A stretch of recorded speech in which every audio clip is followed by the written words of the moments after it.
Last time આપણે મૂળ અને મૂળ તંત્રની વાત છેલ્લે સમજ્યા છીએ. બીજા નંબરનું જે અંગ અથવા તો અવયવ છે વનસ્પતિનું પ્રકાંડ, એના વિશે અત્યારે આપણે ચર્ચા શરૂ કરવા જઈ રહ્યા છીએ. તો ખાસ કરીને સપુષ્પી વનસ્પતિ, જેની અંદર દ્વિદળી અને એકદળી આ બે પ્રકારની વનસ્પતિઓની સાપેક્ષ ચર્ચા આપણે પ્રકાંડના એની જે સંરચનાઓ છે એને અનુલક્ષીને સમજવાની રહેશે. બરાબર છે? તો બીજા નંબરનું અવયવ પ્રકાંડ, એના વિશે આપણે વાત શરૂ કરવા જઈ રહ્યા. હાલો. હા બોલો. સર, એક મોકમાં ક્વેશ્ચન હતો 167 નો, એમાં ઓપ્શન આડા હવડા હતા, તો શું કરવાનું છે? તો સીધા કરી નાખવાના એને. એમ નથી સર, પેલા એ ઓપ્શન આપ્યો, પછી સી આપ્યો, પછી બી ને પછી ડી, તો અમારે સી માં ટીક કરવું કે બી માં? એમાં જે સી લખ્યું હોય, જો તમને એવું લાગતું હોય તો સી, તો પછી સી માં ટીક કરવાનો. બી હોય તો બી માં ટીક કરવાનો, એ હોય તો એ માં ટીક કરવાનો, ડી હોય તો ડી માં ટીક કરવાનો. પણ ઓપ્શન તો આડાહડા થઈ ગયા હતા ને સર.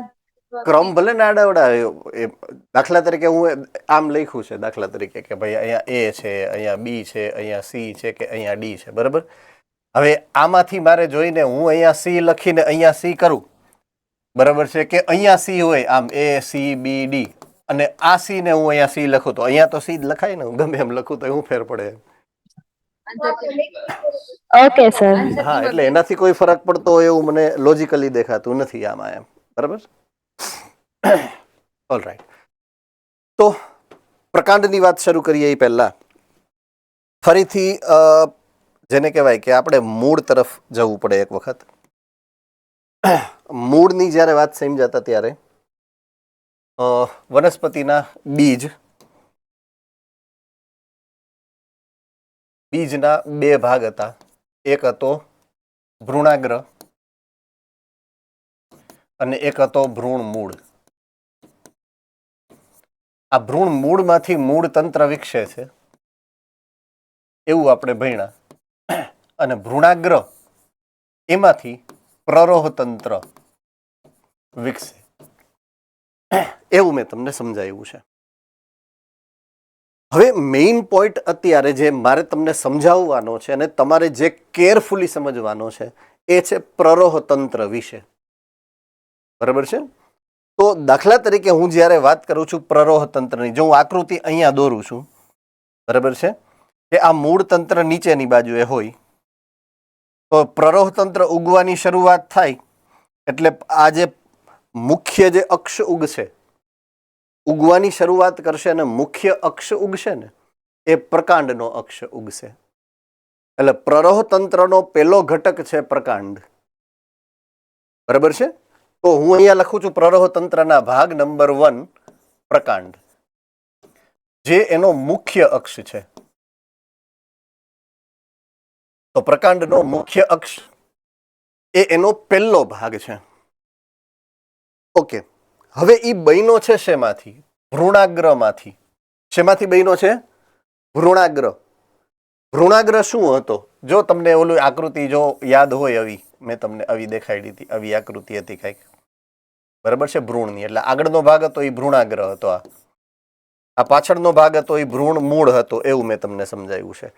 તો આ જે ટીશ્યુ, આ જે કોષનો જથ્થો છે ને, આ અને આ કોષનો જથ્થો, આ બેય, આ બંને પ્રકારના જે કોષો છે એ વર્ધમાન પેશી છે. કેવી છે? વર્ધમાન પેશી. જો ગયા વખતે આપણે વર્ધમાન પેશીની વાત થોડી ઘણી સમજાતા, જો તમને યાદ હોય તો, વિભેદનના સંદર્ભે મેં તમને સમજાવ્યું હતું. તો કોને યાદ છે વર્ધમાન પેશી કોને કહેવાય? જુનાગઢ સેન્ટર, વર્ધમાન પેશીનો અર્થ કહેશો તમે?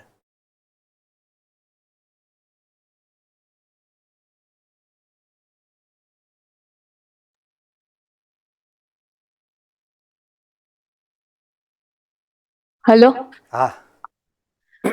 જે પ્રદેશની જે પેશી કોષ વિભાજન દ્વારા વૃદ્ધિ કરે તે પેશી. ઓકે. તો એ કોષોની લાક્ષણિકતા એવી છે કે સતત વૃદ્ધિ કરી શકે, સતત કોષ વિભાજન કરી શકે. વૃદ્ધિ કરે એટલે વર્ધમાન એવો નામ છે એનું.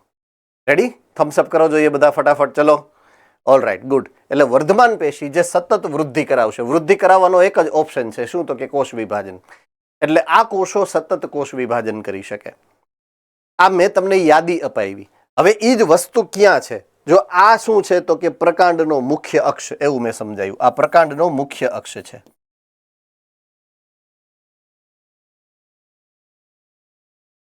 હવે આ ભાગ છે ને એને હું ઝૂમ કરું છું, આને હું ઝૂમ કરું છું, બરાબર છે? અહીંયા ઝૂમ કરું છું. તો આ પ્રકારનો આમ ઝૂમ થયેલો ભાગ છે.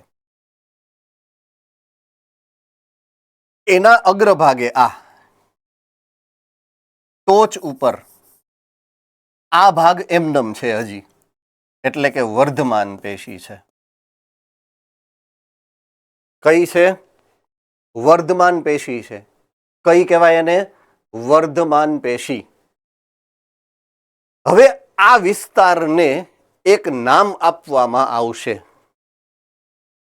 એક નામ આપવામાં આવે છે. આ જ્યારે એ પ્રકાંડનો આગળનો છેડો બને ને ત્યારે.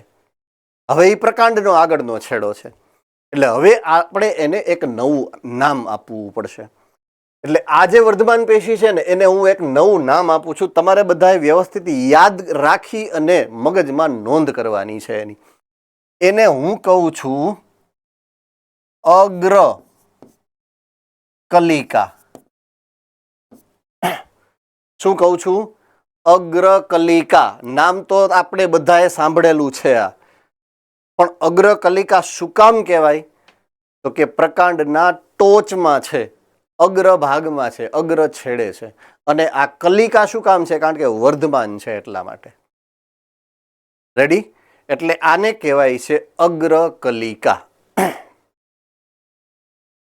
થમ્સઅપ કરી દો. ઓકે. હવે કક્ષકલિકા કેવી રીતના બને અને કક્ષકલિકા એટલે શું? હવે આ ભાગ વૃદ્ધિ કરે છે એવું માની લ્યો તમે. વૃદ્ધિ કરે એટલે આમ લંબાઈમાં વધે. લંબાઈમાં વધે એટલે આ ભાગ તો એમનેમ હોય જ. અહીંયા છે જ ઈ ભાગ. પેલા અહીંયા હતો ઈ ભાગ.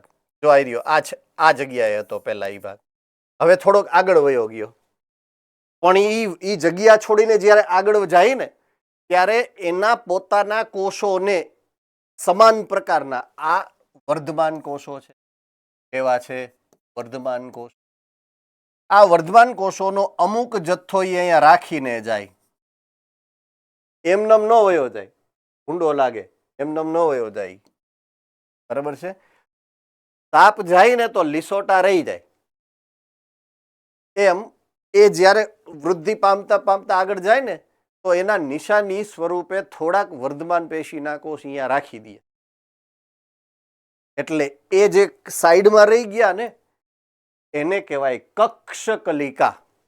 શું કહેવાય આને? કક્ષકલિકા કહેવાય આને.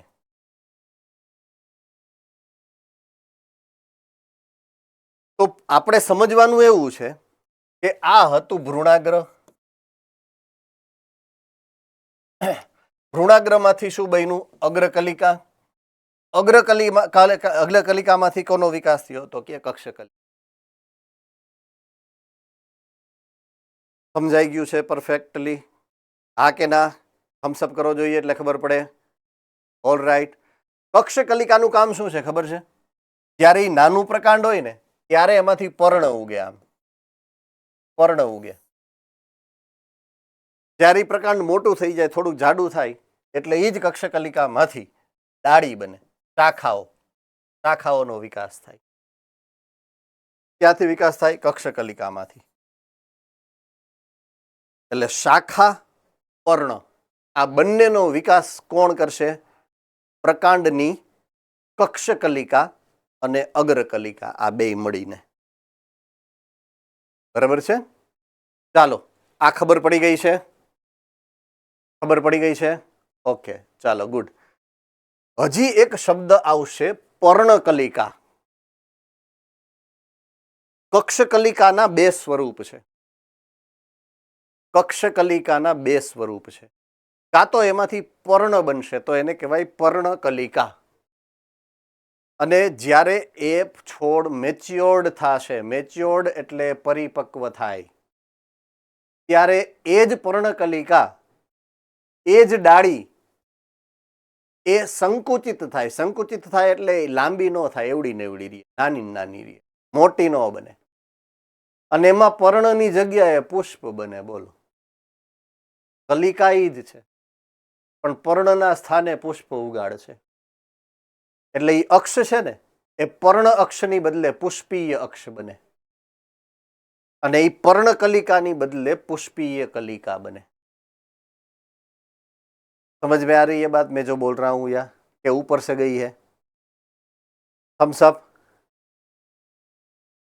ओके. फरीथी एक वखत समझावी दो. पहला प्रकांड उगे, अग्रकलिका અને કક્ષકલિકાઓ ઉગે. મેં જે તમને સમજાવ્યું હતું એ પ્રમાણે કક્ષકલિકામાંથી ડાળીઓ ઉગશે. ડાળીઓમાંય કક્ષકલિકા છે, એમાંથી પર્ણો ઉગશે. ડાળીના પર્ણો, ડાળી અને ડાળીના પર્ણો, તો એ ડાળીને કહેવાય છે પર્ણ અક્ષ. ડાળીને શું કહેવાય? પર્ણનો અક્ષ, કારણ કે એમાં પર્ણ ઉગે છે.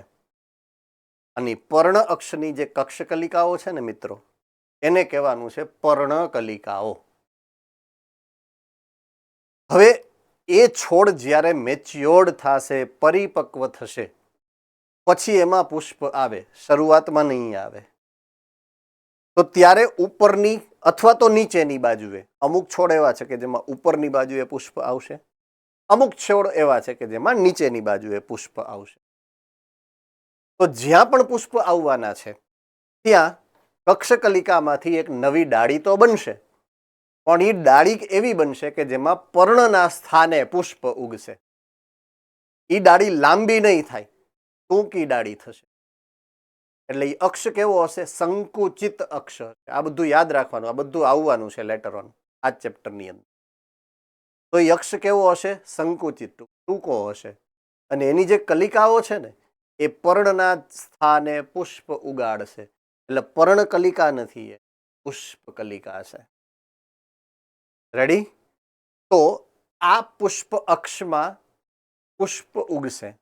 આ બધા જ ભાગ છે એ પ્રકાંડમાંથી વિકાસ પામેલા, એટલે કે પ્રરોહ તંત્રના ઘટકો છે, જે મેં તમને બધા જે સમજાવીને યાદ કરાવ્યા એ બધા જ. તો પહેલા પ્રકાંડ, પ્રકાંડની મુખ્ય શાખા, પછી પ્રકાંડની પાર્શ્વીય શાખાઓ. પાર્શ્વીય શાખા એને શું કહેવાય? ડાળી. બરાબર છે. પછી પ્રકાંડની ઉપર લાગે પર્ણો. બરાબર છે.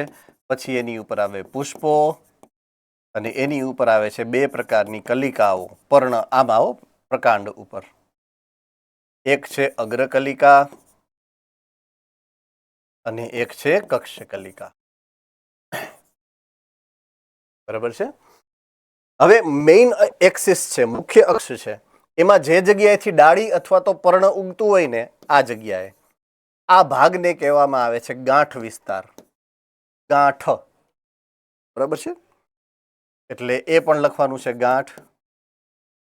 અને ક્રમિક બે ગાંઠની વચ્ચેનો જે ભાગ છે આટલો, આ બે ભાગ, બે ગાંઠની વચ્ચેનો ભાગ, એને કહેવાય આંતરગાંઠ.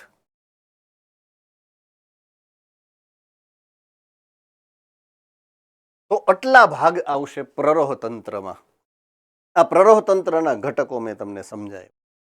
એક પ્રકાંડનો મુખ્ય અક્ષ, બીજા પાર્શ્વીય અક્ષો એટલે કે શાખાઓ, એની ઉપર ગાંઠ અને આંતરગાંઠ, અગ્રકલિકા અને કક્ષકલિકા, જેમાં ક્રમિક રીતે વિકાસ પામે છે પર્ણો અથવા તો પુષ્પો. ચાલો, આમાં કોઈને ના સમજ પડી હોય એવો કોઈ મુદ્દો હોય તો મને કહી શકશો, પૂછી શકશો, અને ડાઉટ જે હોય એ ક્લિયર કરી લેવો. બરાબર છે. ચાલો, ભ્રૂણના ભ્રૂણાગ્ર એમાંથી એ વિકાસ પામે છે. ભ્રૂણ મૂળમાંથી મૂળ તંત્ર બને, અને ભ્રૂણાગ્રમાંથી પ્રકાંડ પ્રરોહતંત્રનો પહેલો ભાગ બનશે પ્રકાંડ. તો ભ્રૂણાગ્ર અથવા તો ભ્રૂણાગ્રનું બીજું નામ છે પ્રાંકુર. અંકુરણ પામે અને કોટો ફૂટે એટલે બહાર નીકળે એવો ભાગ પ્રાંકુર કહેવાય એને. જમીનમાંથી બહાર નીકળતો સૌથી પહેલો ભાગ પ્રાંકુર. તો ભ્રૂણાગ્ર અથવા પ્રાંકુરમાંથી એ વિકસે છે. જો એની પાસે શું હોય, પ્રકાંડની ઉપર શું હોય, જો શાખાઓ, મેં લખ્યું હતું પાર્શ્વીય શાખાઓ, પર્ણો, પુષ્પો, ફળ વગેરે ધરાવતો મુખ્ય અક્ષ છે. ઉર્ધ્વગામી ભાગ છે. ઉર્ધ્વગામીનો મતલબ થાય જમીનથી ઉપરની બાજુ. ઉર્ધ્વગામી. પ્રકાંડમાં ગાંઠ અને આંતરગાંઠો તમને જોવા મળશે, જે મેં તમને હમણાં જ આકૃતિ દ્વારા સમજાવવાનો પ્રયત્ન કર્યો. બરાબર છે. તો ભ્રૂણાગ્રમાંથી એનો વિકાસ થાય છે. ચાલો, તો આ થઈ ગયો પ્રકાંડનો મુખ્ય અક્ષ. બરાબર છે. પછી આ થઈ ગઈ અગ્રકલિકા, જે ટોચ ઉપર છે. આ અગ્રકલિકા થઈ ગઈ. કક્ષકલિકા કોને કહેવાય? જે આ છે, આ કક્ષ એની અંદર હોય, આ કક્ષકલિકા થઈ ગઈ. લેટરલ બડ. જો અહીંયા એક નાનું એવું કલિકા જેવું આકૃતિ તમે જો તમારી બુકની અંદર જોશો તો કક્ષકલિકા તમને દેખાશે. બરાબર છે. જુઓ, જોઈ બધાએ જોઈ લીધી કક્ષકલિકા અને અગ્રકલિકા, બે કલિકા જુઓ તો આકૃતિમાં.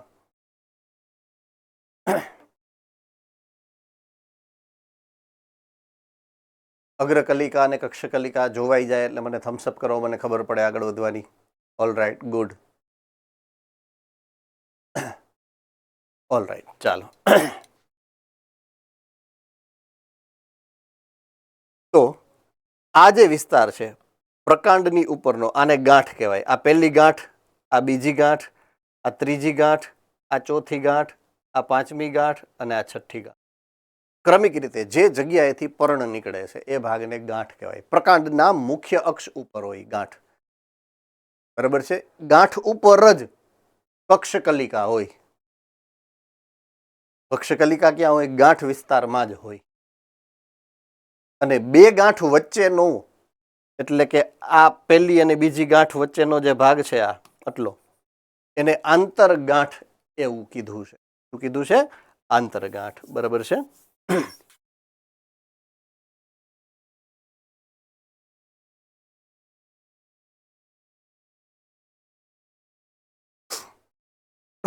ઓકે. પ્રકાંડનો એવો વિસ્તાર જ્યાં પર્ણ ઉગે છે, પર્ણો ઉદ્ભવે, એ વિસ્તારને નામ આપ્યું છે ગાંઠ. જે છેલ્લું વાક્ય મારું હતું એ. બરાબર છે. બે ગાંઠ વચ્ચેનો વિસ્તાર છે એના માટે જે શબ્દ વાપર્યો છે એ છે આંતરગાંઠ. ઓકે. પ્રકાંડની જ્યારે વાત કરીએ ત્યારે પ્રકાંડ જ્યારે તાજું ઉઈગું હોય, ખાસ દ્વિદળીમાં, હજી તો ઉઈગું જ છે, સાવ નાનું છે વનસ્પતિનું કદ, ત્યારે એનું પ્રકાંડ કુમળું હોય. કુમળું એટલે સોફ્ટ હશે. બરાબર છે. સૂકું નથી. બરાબર. સૂકું કાષ્ઠમય લાકડું નથી બની જતું ડાયરેક્ટ. બરાબર છે. શુષ્ક નથી. આને આપણે કહીએ છીએ લીલું પ્રકાંડ. કેવું કહેવાય? લીલું પ્રકાંડ. જો અહીંયા લખ્યું છે કેવું જુઓ, પ્રકાંડ સામાન્ય રીતે તરુણ હોય ત્યારે લીલું. આ લીલાનો અર્થ પ્રકાશ સંશ્લેષી નથી કરવાનો. બે હાથ જોડી અને નમ્ર નિવેદન, અહીંયા લીલું કલરમાં નથી, સૂકું નથી ને એવું લીલું છે. આપણે કહીએ ને લીલું અને સૂકું, લીલું નાળિયેર, સૂકું નાળિયેર, તો એ લીલું છે, કલરમાં લીલું નહીં. રેડી? તો આ જે તાજું બનેલું, હજી તો નવું ઉગેલું પ્રકાંડ હોય ને એ લીલું હોય, એટલે કે સૂકું ના હોય. પછી ધીમે ધીમે મોટું થાય, વૃક્ષ બને, એટલે એ ત્રિજ્યા એની વધતી જાય. જે પ્રકાંડ બચાડું નાનું અને પાતળું હતું એ હવે એનો ઘેરાવો વધી અને મોટું જાડું બની જાય એટલે સુકાઈ જાય, સૂકું બની જાય, કાષ્ઠમય લાકડું બની જાય પ્રકાંડ. બરાબર છે. તો પછીથી ઘણીવાર કાષ્ઠીય એટલે લાકડું બની જાય, જે બનશે ઘેરા કથ્થાઈ રંગનું બને. ડાર્ક બ્રાઉન કલર, ઓલો લાઇટ બ્રાઉન કલરનો, આ ડાર્ક બ્રાઉન કલર, કથ્થાઈ રંગનું. તો આ ખાસ યાદ રાખવાનો મુદ્દો છે કે કુમળું અથવા તો તરુણ પ્રકાંડ છે એ લીલું હશે, કલરમાં નહીં. અને જ્યારે એ પરિપક્વ થઈ જાય, ત્યારે કાષ્ઠીય થઈ જાય અને એકદમ ઘેરા કથ્થાઈ રંગનું અને સખત બની જાય છે.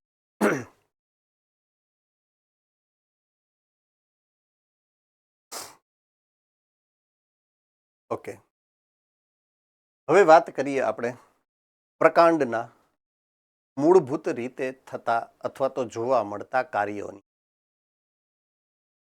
ત્રિઅંગી વનસ્પતિઓ જ્યારે તમે સમજી છે ત્યારે તમને એવું સમજાવવામાં આવ્યું છે કે એમાં સૌ પ્રથમ વખત વાહક પેશી બની છે. જલવાહક પેશી પાણી અને ખનિજ ક્ષારોનું શોષણ કરી અને ઉપર સુધી પહોંચાડવા માટે, અને જ્યાં ઉપર પ્રકાશ સંશ્લેષણ થાય છે પર્ણોમાં, એનો ખોરાક આખા શરીરમાં, વનસ્પતિના શરીરમાં પહોંચાડવા માટે અન્નવાહક પેશી બને છે. તો જલવાહક પેશી અને અન્નવાહક પેશી, આ બે પ્રકારની વાહક પેશી જે સંરચના દ્વારા બની છે, જે સંરચનાની અંદર ગોઠવાયેલી છે, એકચ્યુઅલમાં એ જ અંગનું નામ પ્રકાંડ છે. તો પ્રકાંડ મૂળભૂત રીતે આ કામ માટે બનેલો છે. રાઈટ. પછી એનું બીજું કામ છે ટેકો દેવાનું, એ તો છે જ, પણ મેઇન હેતુ, એનો મૂળભૂત હેતુ શું છે? પરિવહનનો. વાહક પેશીની જે મૂળ સંરચના છે ને એ પ્રકાંડ છે. એટલે વનસ્પતિનો મુખ્ય અક્ષ એના દ્વારા બને છે. રેડી? થમ્સ અપ. ઓકે, તો અહીંયાથી આપણે શરૂઆત કરીએ છીએ કે પ્રકાંડનું મુખ્ય કાર્ય શું છે. જુઓ જોઈએ, પર્ણો, પુષ્પો, ફળ ધરાવતી શાખાઓને ફેલાવે ઉપરની બાજુએ, આખું પ્રરોહ તંત્ર બનાવે. બરાબર છે. બીજું કામ, પાણી, ખનિજ દ્રવ્યો અને પ્રકાશ સંશ્લેષણની નીપજ એટલે કે ખોરાકનું વહન કરે. પાણી અને ખનિજ દ્રવ્યો જલવાહક દ્વારા અને પ્રકાશ સંશ્લેષણની નીપજ એટલે કે ખોરાક અન્નવાહક દ્વારા પરિવહન પામે છે. જે મેં તમને સમજાયું એ બધું. હવે આવશે એના વિશેષ કાર્યો. આ સામાન્ય કાર્યો છે બે. પ્રકાંડ પરિવહન કરે અને પ્રકાંડ ટેકો આપે પ્રરોહ તંત્રને. એ એના મેઇન કામ છે, જે બધા પ્રકાંડમાં જોવા મળે. પણ અમુક પ્રકાંડ એવા છે કે જે આ બે કામ તો કરે જ છે, એ સિવાય પણ અમુક ચોક્કસ વિશેષ કામ માટે રૂપાંતરિત થયેલા છે. તો એ કામ અહીંયા લખેલા છે, જેને કહેવાય છે વિશેષ કાર્યો. તો એવા વિશેષ કાર્યોની જ્યારે વાત કરીએ તો એવી સંરચનાઓ હશે. દરેક પ્રકાંડમાં આ સંરચનાઓ ન હોય. ઉદાહરણ, અમુક પ્રકાંડ ખોરાકનો સંગ્રહ કરે, ખોરાક સંગ્રહી પ્રકાંડ. બરાબર છે. અમુક એવા છે કે જે એક્સ્ટ્રા આધાર આપે. સામાન્ય આધાર બધાય આપે છે, એ ઉપરાંત વધારાનો આધાર આપવાનું કામ કરે. અમુક એવા છે કે જે રક્ષણ માટે રૂપાંતરિત, રક્ષણ કરવા માટે એની રચનાઓ એની ઉપર ઉત્પન્ન થશે, મોડિફાઈ થશે, બનશે. અમુક પ્રકાંડ એવા છે કે જે વાનસ્પતિક પ્રસર્જન માટે પોતાનો ફાળો આપશે. બરાબર છે. એટલે આવા કામ વિશેષ કામ તરીકે લઈશું આપણે, કારણ કે દરેક વનસ્પતિના પ્રકાંડમાં આ કામ જોવા મળતા નથી. અમુક જ વનસ્પતિની અંદર આવા કામ તમને રૂપાંતરણના જોવા મળશે. તો વાનસ્પતિક પ્રસર્જનનો મતલબ શું થાય તો હું ભૂલી ગયો છું. આમાં શબ્દ આવ્યો વાનસ્પતિક પ્રસર્જન, એનો અર્થ મને ભૂલાઈ ગયો છે. તો તમે કોઈક યાદ કરાવશો તો મને ગમશે. રાજકોટ ગુરુકુલ.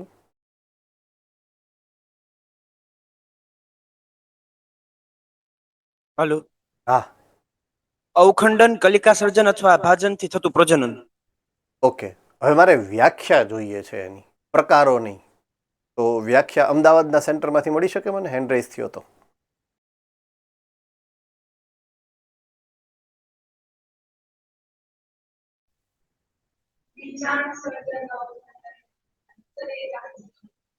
મારે એની વ્યાખ્યા જોઈએ. મોરબી સેન્ટરમાં હેન્ડ રેઝ થયો તો કદાચ બોયઝ ઝોનમાંથી આઈ થિંક.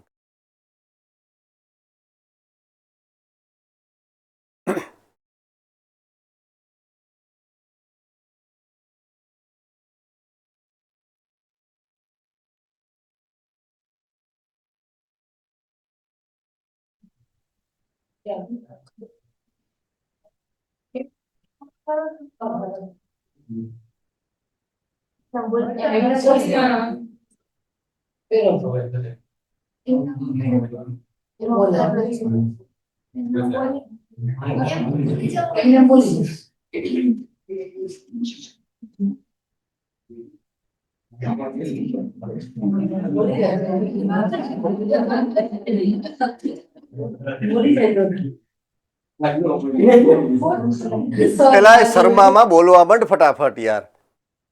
શર્માઈ છે, બોલ.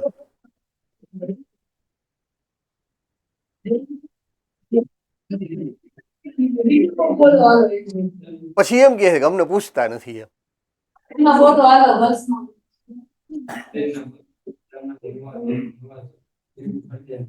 કાંઈ સમજાય છે મને કાંઈ નથી.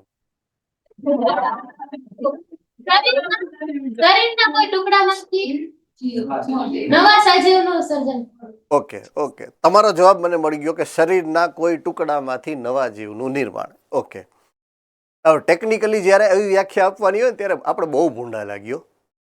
ટેકનિકલ સરસ મજાના શબ્દોમાં વ્યાખ્યાયિત કરવું હોય તો હવે કોણ કરી શકે? સાચું છે, ખોટું નથી. બરાબર છે. ચાલો, જામનગર સેન્ટરમાંથી જવાબ મળશે. જુનાગઢ વાળા તમારો વારો આવી ગયો છે. બરાબર, આની પહેલા બધાયનો એક વાર. મૂળ પ્રકાંડ અને પર્ણ દ્વારા થતું પ્રજનન. ઓકે, મૂળ પ્રકાંડ અને પર્ણ દ્વારા થતું પ્રજનન.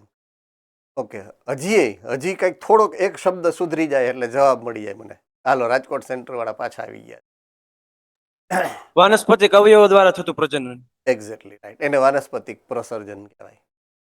રાઈટ. વાનસ્પતિક અવયવો એટલે કે મૂળ પ્રકાંડ અને પર્ણ જો વનસ્પતિ હશે તો, રાઈટ, એના દ્વારા જ્યારે પ્રસર્જન થાય. પ્રસર્જન, જો પ્રજનન શબ્દ ખોટો, એકચ્યુઅલમાં ટેકનિકલી ખોટો પડે. રાઈટ. તો નવા જીવનું સર્જન જ્યારે વાનસ્પતિક અવયવોમાંથી થાય છે તો એને વાનસ્પતિક પ્રસર્જન કહેવાય. ટેકનિકલી વ્યાખ્યાઓ યાદ રાખવાની છે તમારે નીટ આપવાની છે, એટલે તમારે બહુ જ કેરફુલી આ બધું જ સમજવાનું છે. બરાબર છે. એક એક શબ્દનો એક પ્રોપર અર્થ થાય છે, જે તમારે મગજમાં રાખી અને બધું પ્રિપેરેશનને ગોઠવવી પડશે તમારી એમ. હે ને? ઓકે,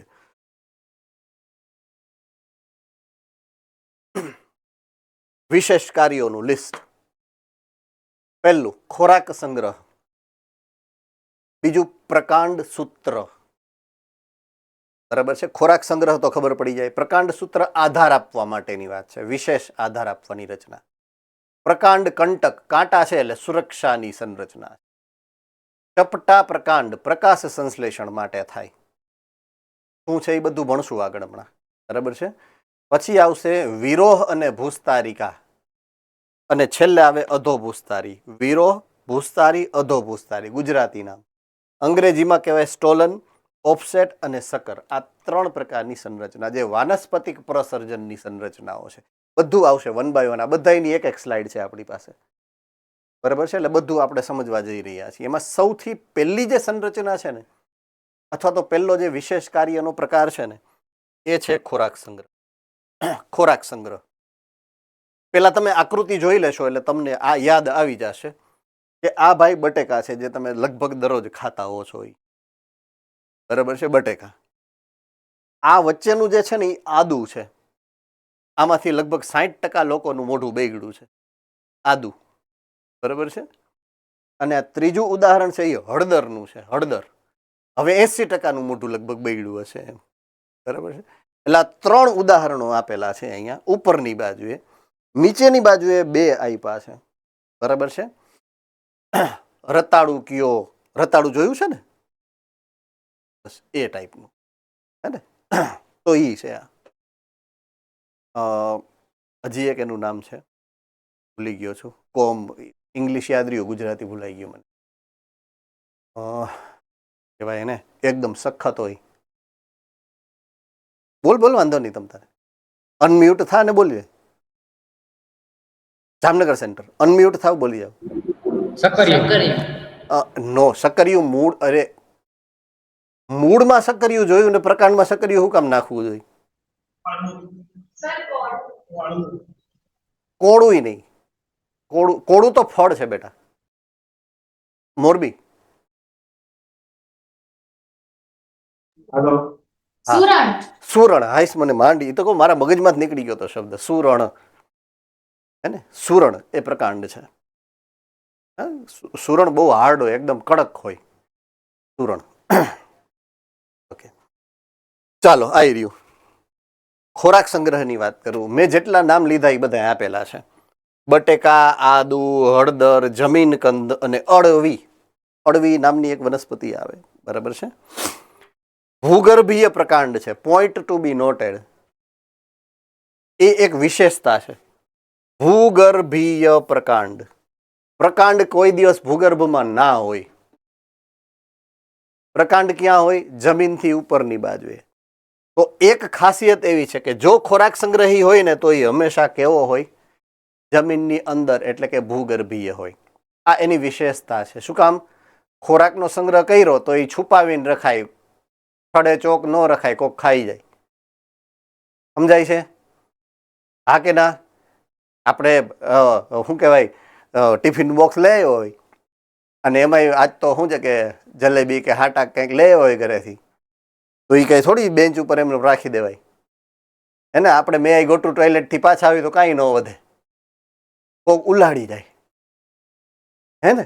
તો એટલા માટે અહીંયા પણ એવું થાય કે ખોરાકનો સંગ્રહ કરેલો જો પ્રકાંડ તમે જમીનથી ઉપર રાખો તો ઓલા તૃણાહારીઓ બધું ટટકારી જાય, કાંઈ હાથમાં ન આવે એના. રાઈટ? તો પોતાના ઇમરજન્સી માટે રાખેલું છે આ, અને એ બીજા કોક ખાઈ જાય એવું તો ન પહાય ને. એટલે શું કરે? જમીનની અંદર ઉગાડે છે. તો આવા પ્રકાંડ હંમેશા ભૂગર્ભીય હોય છે. ચાલો, બધાને સમજાઈ ગયો છે આ મૂળ કારણ? ગુડ. ભૂગર્ભીય પ્રકાંડ છે, ખોરાક સંગ્રહ માટે રૂપાંતરિત છે. હવે આ ખોરાકનો સંગ્રહ શું કામ થાય છે એનું કારણ તો કે પ્રતિકૂળ પરિસ્થિતિમાં પોતાના માટે, ઇમરજન્સી માટે સ્ટોર કરીને રાખે. બરાબર છે? પોતાના માટે ઇમરજન્સી કન્ડિશન હોય ત્યારે કામ આવે એટલા હેતુથી એ પોતે સંગ્રહે છે. તો એ ઉછેર પામવામાં મદદ પછીથી લઈ શકાય ખોરાકની, એટલા માટે એનો સંગ્રહ થયેલો હોય છે. તો પહેલી વાત કરી છે આપણે ખોરાક સંગ્રહી પ્રકાંડ અને એના આ 5 ઉદાહરણોની. હવે બીજું, આધાર આપવા માટે. ઓકે, આધાર ક્યારે આપવો પડે? જ્યારે પ્રકાંડ બચાડવું મારા જેવું હોય, દુબળું પાતળું. તમારા જેવું ખડતલ ને મજબૂત હોય તો તમારે ક્યાં ટેકાની જરૂર છે? હે ને? ટેકો મારા જેવાને જરૂર પડે એટલે હું પછી કહું કે તમારા ટીચર ક્યાં ગયા, બોલાવો જોઈએ. ઘણી વાર કેવું પડે છે ખબર છે ને? ક્યાંય ગયા તમારા ટીચર, બોલાવો જોઈએ. પછી ગગલાવવું પડે કોકને, એકાદાને. હે? તો મારા જેવા નબળા હોય બચાડા, એને ટેકાની જરૂર પડે. તમારા જેવાને ટેકાની શું જરૂર પડે? મજબૂત છો તમે, પ્રકાંડ મજબૂત છો. મારું પ્રકાંડ તરીકેનું કામ કેવું છે? નિર્બળ પ્રકાંડ. અમુક વનસ્પતિઓ એવી છે, તમને તમારા ધ્યાનમાં આવી હશે કદાચ, જેને વેલા કયો છો તમે. વેલ પ્રકારની વનસ્પતિ. એનું પ્રકાંડ કેવું હોય? સાવ પાતળું. અને એટલા માટે એ ક્યારેય ઉપરની બાજુએ પોતાની રીતે ન જઈ શકે, એટલું વજન એ ન ઉપાડી શકે. કાષ્ઠમય નથી અને જાડું પણ નથી. એવા કેસમાં અમુક વનસ્પતિઓ વેલની અંદર પ્રકાંડમાંથી અસ્થાનિક, જે ઓલી સાઈડમાં કલિકાઓ હોય ને, કક્ષ કલિકા હોય, અથવા તો આગળની બાજુએ અગ્ર કલિકા હોય, એ કલિકાઓમાંથી સ્પ્રિંગ જેવી સંરચના બને. સ્પ્રિંગ જેવી, જેને કહેવાય સૂત્ર. શું કહેવાય? સૂત્ર. પ્રકાંડમાંથી નીકળે સૂત્ર, એટલે શું કહેવાય એને? પ્રકાંડ સૂત્ર. એટલે એ પ્રકાંડને ઉપર ચડવા માટે ટેકો આપે. જ્યાં એને જગ્યા મળે ને ત્યાં આજુબાજુમાં વીંટળાઈ જાય. પછી આગળ વૃદ્ધિ થોડીક કરશે, વળી પાછો ટેકો ગોતે, એ ટેકામાં પાછી વીંટળાઈ જાય, વળી પાછો આગળ, એમ કરતા કરતા ઉપરની બાજુએ વૃદ્ધિ કરવામાં પ્રરોહ તંત્રને ટેકો આપતું જાય. હે ને? ચાલો થમ્સઅપ પીવડાવો જોઈએ મને થોડીક. Okay, good. તો કલિકાઓમાંથી વિકાસ પામે કોણ? પ્રકાંડ સૂત્ર. મેં શું કીધું? કાં તો અગ્રકલિકામાંથી અને કાં તો કક્ષકલિકામાંથી બનશે. પાતળા અને કુંતલાકાર. કુંતલ મેં સ્પ્રિંગ કીધું, અહીંયા હારો શબ્દ વાપરેલો છે, કુંતલાકાર. બેયનો મતલબ તો એક જ થાય. અમડાયેલ એટલે વળી ગયેલ. આમ સ્પ્રિંગ તો વળેલી છે ને, સીધી સ્પ્રિંગ તો ક્યાંય હોય જ નહીં. હે આરોહણમાં મદદ કરે. એટલે પ્રકાંડ નબળું છે વચાડું, એટલે એને ઉપર ચડવામાં મદદ કરશે. ઉદાહરણ: તુંબરો પ્રકારની વનસ્પતિ. વેલ હોય ને એમાં અમુક ચોક્કસ પ્રકારની વનસ્પતિને તુંબરો પ્રકારની વનસ્પતિ કહેવાય. દાખલા તરીકે કાકડી, કોળું, તરબૂચ અને દ્રાક્ષ. આ 4 ઉદાહરણો અહીંયા આપેલા છે. બરાબર છે?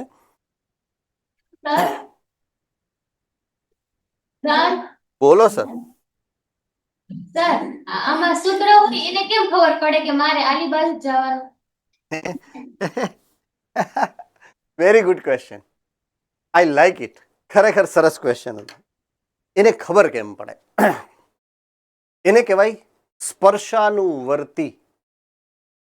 સ્પર્શાનુવર્તી અનુચલન.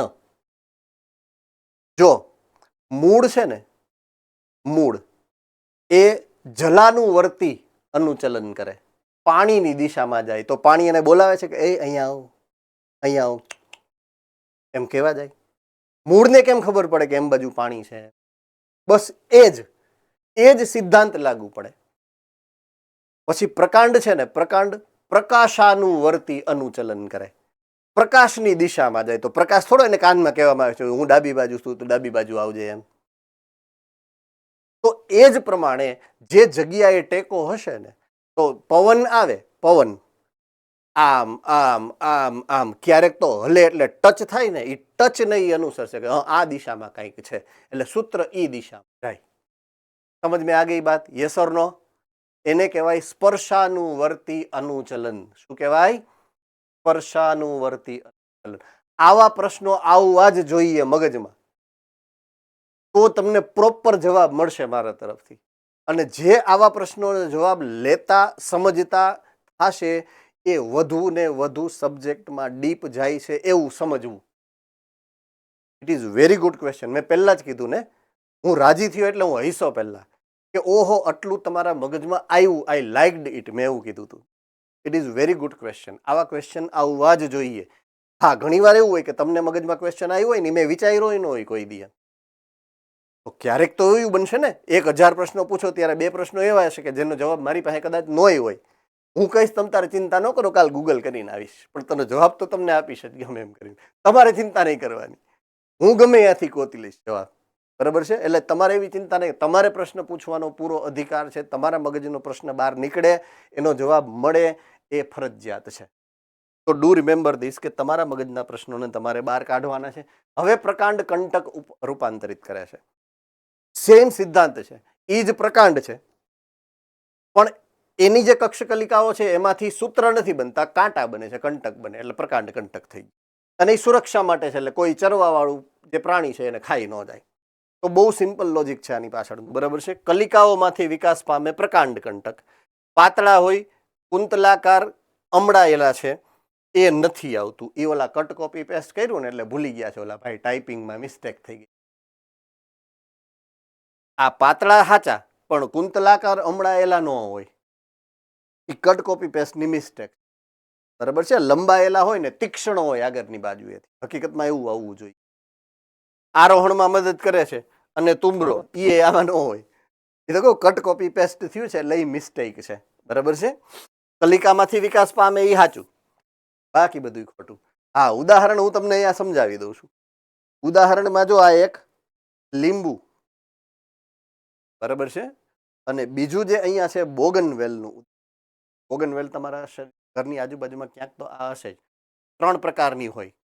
એક ગુલાબી હોય, એક વ્હાઇટ કલર, ઓફ વ્હાઇટ કલરના પુષ્પ હોય, બરાબર છે, અને એક લાલ કલરના પુષ્પ. ત્રણેક કલરની આ બોગનવેલ જોવા મળતી હોય છે સામાન્ય રીતે. બરાબર છે.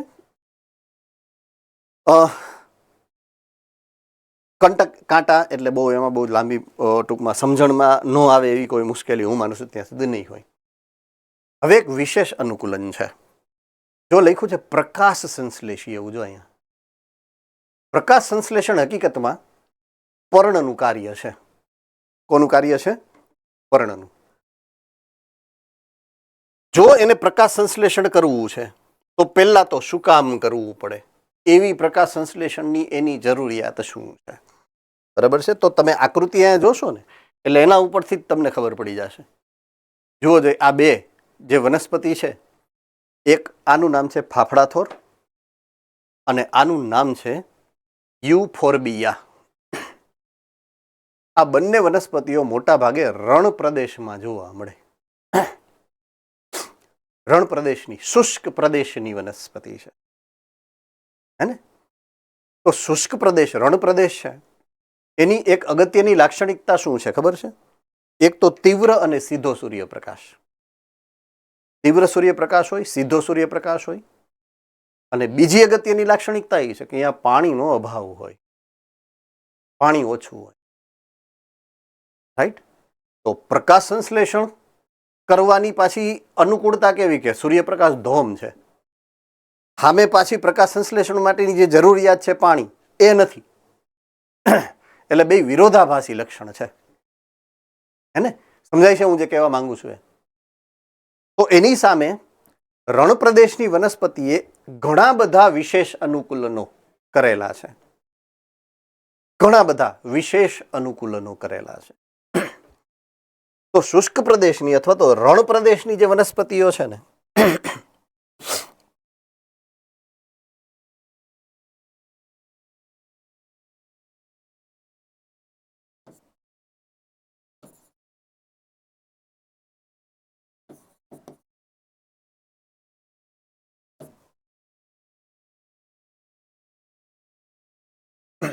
પહેલું અનુકૂલન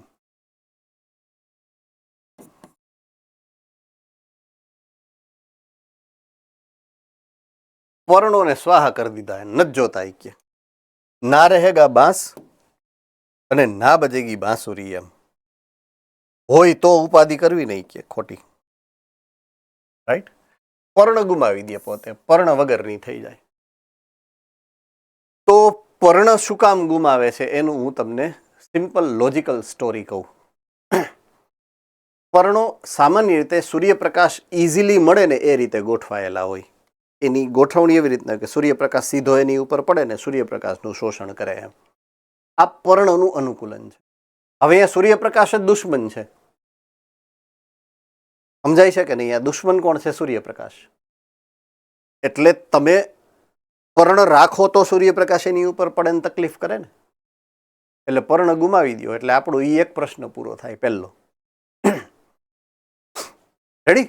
સમજાય છે કે નહીં? I hope you are very well aware. તમને ખબર જ છે કે આપણી શેરીમાં હડકાયો કૂતરો છે તો ઘરની બહાર નીકળવું શું કામ? એમ કહેવાનો મારો મતલબ એ છે. ઇન્જેક્શન ખાવાની કેપેસિટી હોય અને હસતા હસતા તો તમે તારે નીકળો, કાંઈ વાંધો નથી, પણ એવું શું કામ રિસ્ક લેવું? એમ એટલે એને શું કીધું? આપણે પર્ણ જ નથી જોતા. હવે પર્ણની ઉપર આવેલી રચનાઓને દાન કરી અને પર્ણ જાય છે, એમને નથી જાતું. તો પર્ણ ઉપર બે પ્રકારની રચનાઓ છે. એક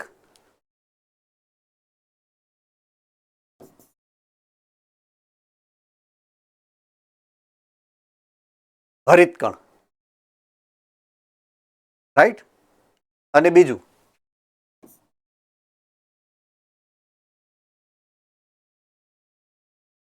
પર્ણરંધ્રો. આ બે સંરચના પર્ણ પાસે હતી, રાઈટ? એટલે ઓલા અમરેન્દ્ર બાહુબલી જોયું છે ને, બાહુબલી 2, તો એના ઇતિહાસમાં ઓલા એના બાપુજી હતા, એનું ખૂન બૂન કરી નાખે એને મારે, એટલે એના દાદીમાં એને લઈને ભાગે, ખબર છે ને? આમ હાથ ઉપર રાખીને. બાહુબલીની સ્ટોરી ત્યાંથી ચાલુ થાય. તો મૂળ કહાનીનો હીરો જ એ હતો, રાઈટ? એટલે કહાનીના હીરો જ આ છે બે. એટલે બાહુબલી ગુજરી ગયો ને તો એને આ બે હીરોને કોકને સોંપીને મર્યા. એ કોને સોંપ્યું ખબર છે? પ્રકાંડને. એના પ્રકાંડને સોંપી દીધું કે આ બે રાખ તું તમ તારે, હું તને આ દાન દઈને જાઉં છું, આની મદદથી તું પ્રકાશ સંશ્લેષણ કરી શકીશ. સમજાય છે કે નહીં? યસ ઓર નો? હવે પ્રકાંડે શું વ્યવસ્થા કરી ખબર છે? એના કોષોની અંદર એને ગોઠવણી તો કરી દીધી, પણ તકલીફ શું કરી? પર્ણરંધ્રો જો એ સપાટી ઉપર મૂકે તો પ્રશ્ન તો યા નહીં આવ્યો. પ્રશ્ન તો યા નહીં આવ્યો કે પાણી ઝડપથી ગુમાવી દે. પર્ણરંધ્ર ઉપર સીધે સીધું જો સૂર્યપ્રકાશ પડે તો પાણી ઝડપથી ગુમાવે. એટલે શું કહી દઉં ખબર? પર્ણરંધ્રો એને સપાટીથી થોડાક અંદરની બાજુએ ગોઠવા. પર્ણ ઉપર પર્ણરંધ્ર કેવી રીતના હોય ખબર છે? આ પર્ણની સપાટી છે ને એની ઉપર હોય પર્ણરંધ્ર. આમ પર્ણ ઉપર આવી રીતના હોય. પણ પ્રકાંડે શું કર્યું ખબર છે? અહીંયા વચ્ચે આમ હોલ કરી નાખ્યો, એક નળી બનાવી અને પર્ણરંધ્રોને અહીંયા મૂક્યા અંદર છેટ. ક્લિયર થાય છે? એટલે આ કોષો, એની આજુબાજુના જે કોષો હતા ને એ એના રક્ષણ કરે વધારાના. આ બધા કોષો એનું રક્ષણ કરે છે, આજુબાજુના કોષો એનું. એટલે આ પર્ણરંધ્ર થોડાક ઊંડા, એટલે સૂર્યપ્રકાશ એની ઉપર માંડ માંડ પડે. એમ આમ રિબાઉન્સ થતો થતો, કેરમની કાકરી કેમ રિબાઉન્સ થતી જાય તો બળ ઓછું કરે એમ. એટલે સૂર્યપ્રકાશ એના સુધી પહોંચે ખરો, પણ આમ રિબાઉન્સ થતો થતો પહોંચે ને એટલે તીવ્રતા ઘટી જાય. કેવો મસ્તીનો આઈડિયા વાપરો, મગજ વગર. વનસ્પતિમાં તો મગજ નથી ને, તોય વાપરો. અને આપણે છે તોય હલવાઈ જાય. આપણે છે તોય હલવાઈ જાય. એને નથી તો એ હાઈ ક્લાસ કામકાજ કર્યું. જો પર્ણ બચાડું કર્યું તો ખરતા પહેલા આ બધું દાન કરીને ગયું. જો કેવું અનુકૂલન. અને આ એ પર્ણરંધ્રો કેવી રીતના સરસ રીતે ગોઠવા. હરિતકણ એની રીતના એનું કામ કરે. પણ હરિતકણ વધારેમાં વધારે સૂર્યપ્રકાશ મેળવે તો ઓલા પ્રકાંડ આમ ગોળ હોય એના કરતા પ્રકાંડ ચપટું બની જાય, પર્ણ જેવું. ફાફડા થોર, ફાફડા થોરનું એ જે જાડો ભાગ છે ને એનું પ્રકાંડ છે. એટલે પર્ણ જેવું બની ગયું. શું કામ? કારણ કે પ્રકાશ સંશ્લેષણ કરવાની જવાબદારી એની પાસે, એટલા માટે. રેડી? તો આ સ્ટોરી છે એવી. તો એ ચપટા બની જાય પ્રકાશ સંશ્લેષણ કરવા માટે અને પર્ણ જેવા બની જાય. એટલે ચપટા પ્રકાંડ પણ કહેવાય, પ્રકાશ સંશ્લેષી પ્રકાંડ પણ કહેવાય અને પર્ણ સદ્રશ પ્રકાંડ પણ કહેવાય. તમારે જે નામ આપવું હોય દરેક નામ એના માટે લાગુ પડે. ચપટા પ્રકાંડ, પ્રકાશ સંશ્લેષી પ્રકાંડ અને પર્ણ સદ્રશ પ્રકાંડ. તો શુષ્ક પ્રદેશની અમુક વનસ્પતિઓમાં પ્રકાંડ ચપટા હોઈ શકે અથવા તો માસલ અને નળાકાર. આ એરિયા માસલ એટલે જાડા અને નળાકાર હોય એ પ્રકારના થઈ જાય. તો ચપટા શેમાં છે? યુફોર્બિયા, સોરી ફાફડા થોરમાં. અને નળાકાર માસલ કેમાં છે? યુફોર્બિયા. બેયનું એક એક ઉદાહરણ. આ ચપટા ફાફડા થોરના અને આ નળાકાર યુફોર્બિયા, બેયનું એક એક ઉદાહરણ મારી સામે રજૂ કરેલું છે. એમાં હરિત દ્રવ્ય છે, ક્લોરોફિલ. બરાબર છે? હરિત કણ ધરાવે એટલે નેચરલી એ પ્રકાશ સંશ્લેષણ કરે અને ખોરાક બનાવવાની જવાબદારી એની છે. એટલે આ રૂપાંતરણ થયું ખોરાક ખોરાકના નિર્માણ માટેની, પ્રકાશ સંશ્લેષણની પ્રક્રિયા કરવા માટે એનું રૂપાંતરણ થયેલું છે.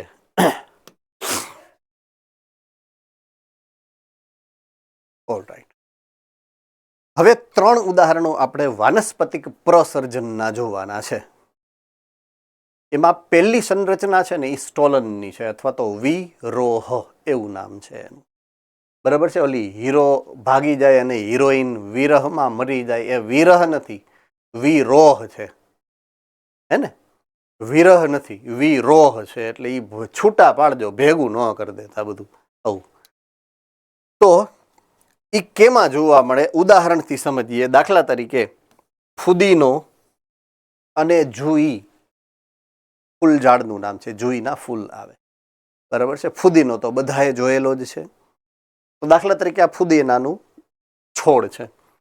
તો ફુદીનાના છોડમાં આ પ્રકાંડ છે ને, પ્રકાંડની સૌથી નીચેની જે કક્ષકલિકા હોય ને, સૌથી નીચેની કક્ષકલિકા જે લગભગ જમીનથી અડીને હોય, ત્યાંથી એક નવી ડાળી ફૂટે, જાડી શાખા ફૂટે, બરાબર છે. અને એ જમીનથી સમાંતર આગળ ચાલે. જો જમીનથી સમાંતર આગળ ચાલે છે, કોઈ એક જગ્યાએ છે ને એ અડી જાય જમીનને આગળ જતા, જ્યાં એને પાણી મળશે ત્યાં,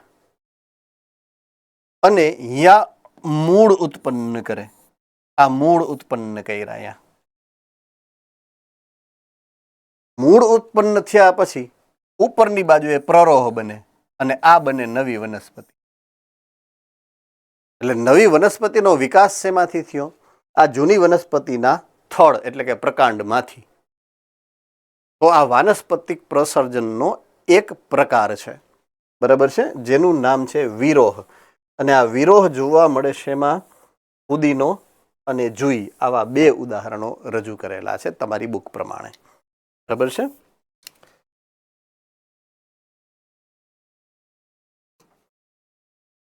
ઓલરાઈટ, હવે છે ઉદાહરણ નંબર 2, રનર અથવા તો ભૂસ્તારી. ભૂસ્તાવારી નહીં, બરાબર, ભૂસ્તારી. ભૂ એટલે જમીન. અમુક વનસ્પતિઓ, દાખલા તરીકે ઘાસ અને સ્ટ્રોબેરી, રાઈટ, ઘાસ અને સ્ટ્રોબેરી. સ્ટ્રોબેરીને ઓલા વેચવાવાળા બચાડા હું, એ તો ભણેલ ગણેલ ને હોશિયાર ન હોય ને તમારા જેવા, એટલે બચાડા એવું બોલે સ્ટ્રોબેરી. એટલે હું લેવા રેગ્યુલર જતો હોઉં ને, બાળકો હોય ઘરે એમ કહે કે ભાઈ લેતા આવો ને, એટલે પછી લેવા જાય ને, એટલે એ સ્ટ્રોબેરી કરતા કરતા વહેંચતા હોય. એટલે આપણે એ છે કે આ ઈસ્ટો રમતા હશે કે શું એમ. એટલે સ્ટ્રોબેરી અને ઘાસ, આ 2 વનસ્પતિ એવી છે કે જેમાં આ પ્રકારનું વાનસ્પતિક પ્રસર્જન જોવા મળે. અગેઇન પ્રકાંડમાંથી ન જ જોવા મળશે. તો અમુક વનસ્પતિમાં ભૂગર્ભીય પ્રકાંડ, જો પોઈન્ટ ટુ બી નોટેડ, ભૂગર્ભીય પ્રકાંડ, એટલે તમને ડિફરન્સ અહીંયા કાઢવાનો છે કે અહીંયા પ્રકાંડ ભૂગર્ભીય છે. એટલે જે વનસ્પતિમાં આની આગળના એક્ઝામ્પલમાં શું હતું ખબર છે? જમીનની ઉપરથી ઓલો પ્રકાંડની એક શાખા બની હતી આગળ, આમાં જમીનની અંદરથી બને એવું, સેમ ટુ સેમ. રેડી? ઉદાહરણ શું છે? ઘાસ અને સ્ટ્રોબેરી. ઘાસ અને સ્ટ્રોબેરી, આ બેયમાં એવું રનર હોય. તો ભૂગર્ભીય પ્રકાંડ નવા નિકેત અથવા તો જીવંત ભાગ તરફ પ્રસરણ પામે અને જૂના ભાગને નાશ કરી અને નવા ભાગનું નિર્માણ કરે. ઉદાહરણ તરીકે ઘાસ અને સ્ટ્રોબેરી, બરાબર છે. હવે એ આખું જે લખ્યું છે ને એને હું સમજાવવાનો પ્રયત્ન કરું કે શું હકીકતમાં કવિ આ કહેવા માંગે છે. એના માટે મારે બોલપેન બદલાવી પડશે, કલર. હવે દાખલા તરીકે આ જમીનની સપાટી છે એવું માની, હવે આ ઘાસનો છોડ છે, એટલે ઘાસનો છોડ હું અહીંયા દોરું છું. આ ઘાસ છે,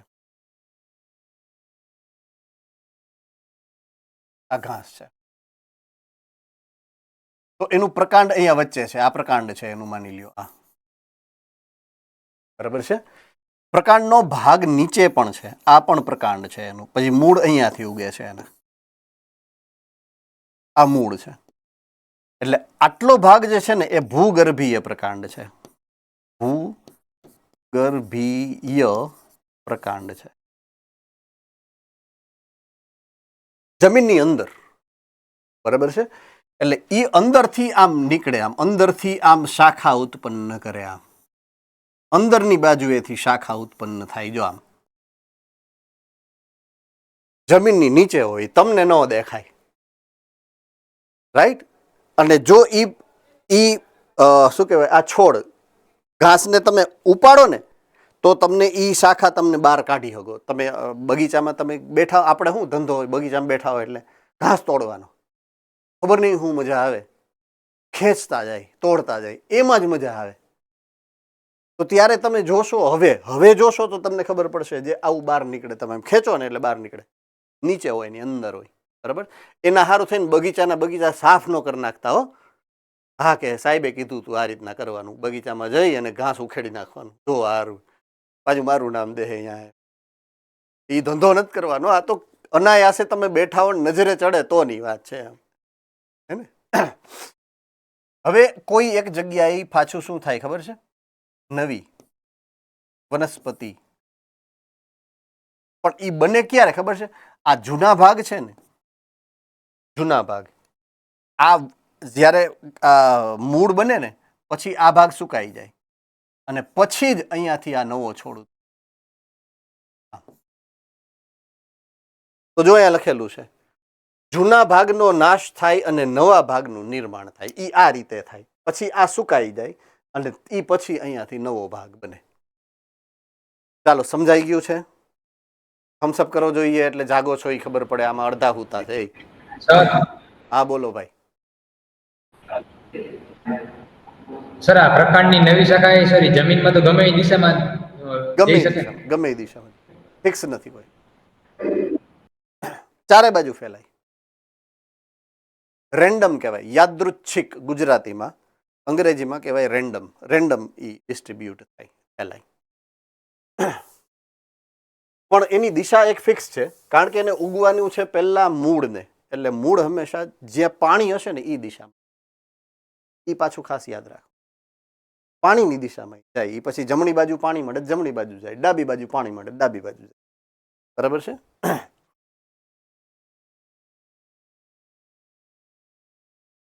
ત્રીજું, ભૂસ્તારિકા, ઓફસેટ. જમીનની બદલે પાણીનું ઉદાહરણ લેવાનું. જલીય વનસ્પતિ હોય, પાણીની સપાટી ઉપર ઉગતી હોય, દાખલા તરીકે કમળ છે, જળ શૃંખલા, જળકુંભી, આ બે ઉદાહરણ જોઈ રહ્યા. તો જમીનની સપાટીની બદલે પાણીની સપાટી. બરાબર છે? અને ભૂસ્તારી એની જગ્યાએ ભૂસ્તારિકા. એટલે જમીનની સપાટીની ઉપરની બદલે પાણીની સપાટીની ઉપર ઉગે. જે સેમ ટુ સેમ તમે આગળ ભૂસ્તારીમાં ભણ્યા. તો અમુક જલી વનસ્પતિમાં ટૂંકી આંતરગાંઠ સહિત પાર્શ્વીય શાખા, ગુલાબવત પર્ણો ધરાવતી દરેક ગાંઠ મૂળનો ગુચ્છ જોવા મળે. ઉદાહરણ તરીકે જળશૃંખલા. હું લખ્યું, હું સમજાવવા માંગે છે, કાંઈ ખબર નહીં પડે. ટેક્સ્ટબુકમાંથી વાંચશો એટલે આપણે એને સમજતું રહેવું પડશે. ઓકે, ટૂંકી એ વનસ્પતિ એવી, જો આ વનસ્પતિ તમે જોવો ને તો આમ લાંબી વનસ્પતિ નથી, ટૂંકી વનસ્પતિ. બરાબર છે? હવે હું તમને સમજાવું એ કેવા શું માંગે છે. દાખલા તરીકે આ જળની, પાણીની સપાટી છે, રાઈટ? તો બે ઉદાહરણ લઉં છું અહીંયા. આ જમીન છે, આ પાણી છે. જમીનની સપાટીમાં જમીનનો ટેકો છે, પાણીની સપાટીમાં પાણી ટેકો ન આપી શકે. કારણ કે પાણીની ઉપર તમે કોઈ વજન મૂકો એટલે અંદર વહી જાય, ડૂબી જાય. એટલે પાણી વજન સહન નહીં કરી શકે. એટલે આ વનસ્પતિ કોઈ પણ હશે એ ઉપરની દિશામાં આમ જાડું પ્રકાંડ વિકસાવી શકે આમ. પણ આને જ્યારે આમ ઉપર ઉગવું હોય ત્યારે આ જે ગાંઠ છે, આ ગાંઠ, આ ગાંઠ, આ ગાંઠ એ આમ વિકાસ પામી શકે. અહીંયા એવું શક્ય ન બને. એટલે એની ગાંઠની વચ્ચેનો આ અંતરગાંઠ છે ને એ એકદમ ટૂંકી હોય એવું કહે છે. સમજ મેં આ રહી એ બાત ઓર નોટ? હવે આની ટોચમાં હું આમ ધૂંબો મારતો જાઉં, ધૂંબો મારતો જાઉં, ધૂંબો મારતો જાઉં, ધૂંબો મારતો જાઉં, એટલે આ સંકોચાઈને આટલું થઈ જાય બચા. એટલે થાય કેવું ખબર છે? જો હું એ પ્રકાંડ આટલું થઈ જાય, આ સેમ ટુ સેમ આ પ્રકાંડ, તો એક આમ, એક આમ, એક આમ, આમ આમ ગોળ ગોળ હોય. બરાબર છે? તો આમ ગુલાબની જેમ અરેન્જમેન્ટ થાય. એટલે અહીંયા એવું થાય કે આ એક પ્રકાંડ થોડુંક લાંબુ, પહેલી આ ગાંઠ એટલે એક પર્ણ આમ ઉગે, બીજું પર્ણ આમ ઉગે, ત્રીજું પર્ણ આમ ઉગે, ચોથું પર્ણ આમ ઉગે, પાંચમું પર્ણ આમ ઉગે, છઠ્ઠું પર્ણ આમ ઉગે. આમ ગોળ ગોળ ગોળ ગોળ ગોળ ગોળ આંતરગાંઠ હાવ ટૂંકી. એટલે ગુલાબની પાંદડી જેમ ગોઠવાય ને એવી રીતના આના પર્ણો ગોઠવાય. એટલે એના માટે લખેલું છે ગુલાબવત ગોઠવણી. જુઓ જોઈએ, તમને મળી ગયું તમારી બુકની અંદર. ટૂંકી આંતરગાંઠ અને ગુલાબવત પર્ણ. ચાલો, થમ્સઅપ કરો એટલે ખબર પડે જાગો છો કે સૂતા છો. આમાં 50%, જો 30% હુતા છે હજી. બોલ, એ લુણાવાડા વાળા આમ આમ કરો, આમ આમ કરો એટલે મને હા એમ. હવે બરાબર, હવે રેડી લ્યો. પાલનપુર. Okay, good good. હવે અહીંયાથી આ પાણીની સપાટી છે એટલે અહીંયાથી ઓલું નીકળે શાખા, અહીંયા મૂળ ઉગે, અહીંયા પાછી ગુલાબવત ગોઠવણી વાળા પર્ણો આવે, આમ વળી પાછું અહીંયાથી એક નવું આવે, વળી પાછું અહીંયા બીજું, એવી રીતના. તો આને કહેવાય ભૂસ્તારિકા. શું કહેવાય? ભૂસ્તારિકા.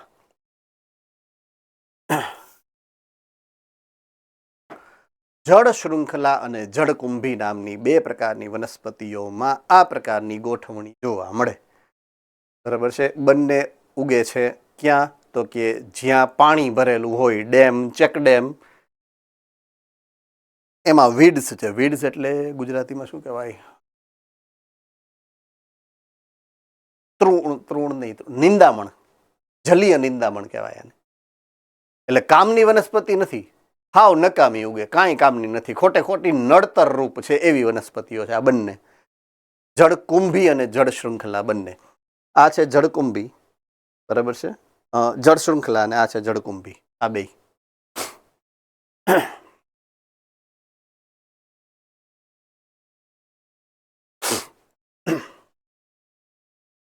સકર, અધો ભૂસ્તારી. તો અધો જમીનની નીચે, અધો જમીનની નીચે. તો અમુક વનસ્પતિ મુખ્ય પ્રકાંડના તલ પ્રદેશ, ભૂગર્ભીય પ્રકાંડ નહીં, સાદું જ પ્રકાંડ, રાઈટ. તો આ જમીન છે, આ સામાન્ય મૂળ છે, આ સામાન્ય પ્રકાંડ છે, અને આ પ્રકાંડનો તલ પ્રદેશ કહેવાય. પ્રકાંડનો તલ પ્રદેશ. જો આની પહેલા હતું એમાં ભૂગર્ભીય પ્રકાંડ આવ્યું હતું, ઘાસમાં, ઘાસ. આમાં ભૂગર્ભીય પ્રકાંડ નહીં, પ્રકાંડ સામાન્ય છે અને એના તલ પ્રદેશમાંથી એક શાખા નીકળે, બરાબર છે, અધો ભૂસ્તારીમાં. તો અમુક વનસ્પતિમાં મુખ્ય પ્રકાંડના તલ પ્રદેશમાંના ભૂગર્ભીય ભાગમાંથી પાર્શ્વીય શાખા ઉદ્ભવી જમીનની નીચે આડી વિકાસ પામે, ત્યારબાદ ત્રાહી થઈને ઉપર તરફ બહાર આવે, બરાબર છે, અને એમાંથી પર્ણના પ્રાંકુર વિકસે. તો આવું બને કેળા, અનાનસ અને ગુલદાઉદીમાં. એટલે અહીંયાથી આમ નીકળે શાખા, આમ નીકળે, આમ નીકળે, એ નીકળી, એ અહીંયાથી આમ હોહરી બેન્ડ વળીને બહાર નીકળે, આમ નીકળે. જો આવી રહ્યું આ પ્રકાંડનો તલ પ્રદેશ, ત્યાંથી આ શાખા આમ નીકળે છે, આ એક, ત્યાંથી આમ શાખા નીકળે છે, આ બીજી, પણ જમીનની અંદર, બહારની. એ તમને બહાર નહીં દેખાય, બહાર તો આ છોડ નીકળો એ જ દેખાય તમને. એટલે આને કહેવાય અધો ભૂસ્તારી. શું કહેવાય? અધો ભૂસ્તારી. તો કેળામાં આવું થાય છે, અનાનસમાં આવું થાય છે, અને ગુલદાઉદી, આ ત્રીજો છોડ છે, એની અંદર આવું થાય છે. બસ પ્રકાંડ પૂરું. સરસ, લ્યો. તો હવે પર્ણ તરફ આવી. પર્ણ નહીં હો, પર્ણ. ઘણાઈને મુંહ મેં લડ્ડુ ફૂટવા માંડે. હા,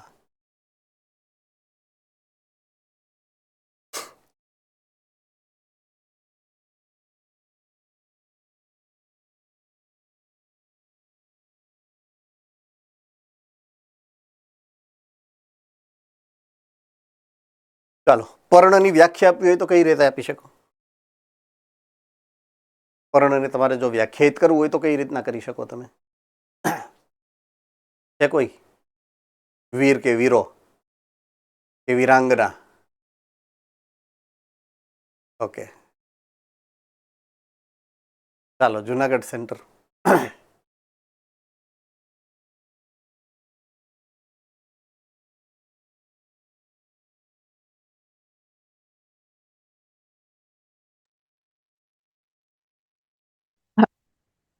હેલો. હલી ગયો. જે જે પ્રકાશ સંશ્લેષણ કરી શકે અને હરિતદ્રવ્ય ધરાવતો હોય તેવું. જો પ્રકાશ સંશ્લેષણ કરી શકે ને હરિતકણ ધરાવતો એવો ભાગ તો પર્ણ સંદર્ભ પ્રકાંડ પણ છે. એક મિનિટ સર, હજી એકને આવડે છે. યોર ટાઈમ સ્ટાર્ટ્સ નાઉ.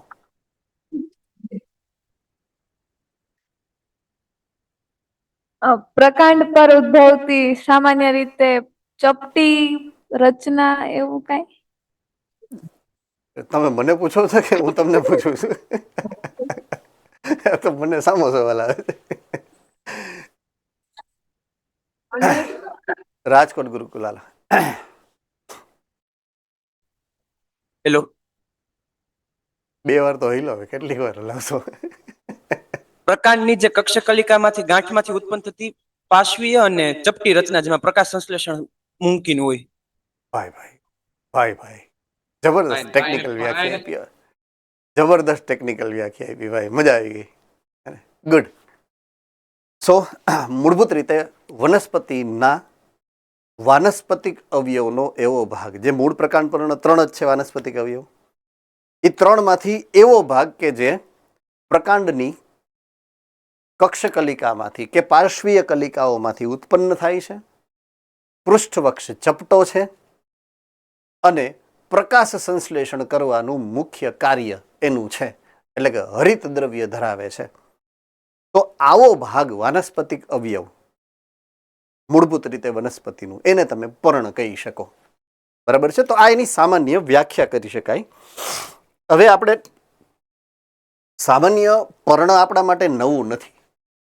આપણે પર્ણ, હું તમને કહું કે આને પાંદડું કહેવાય, એવું તો આપણે વર્ષોથી આ ભણીએ છીએ કે પાંદડું કોને કહેવાય. એટલે એ બહુ મોટી વસ્તુ નથી, પણ થોડુંક ટેકનિકલ ટર્મિનોલોજીમાં મેં તમને સમજાવવાની પ્રયત્ન કર્યો.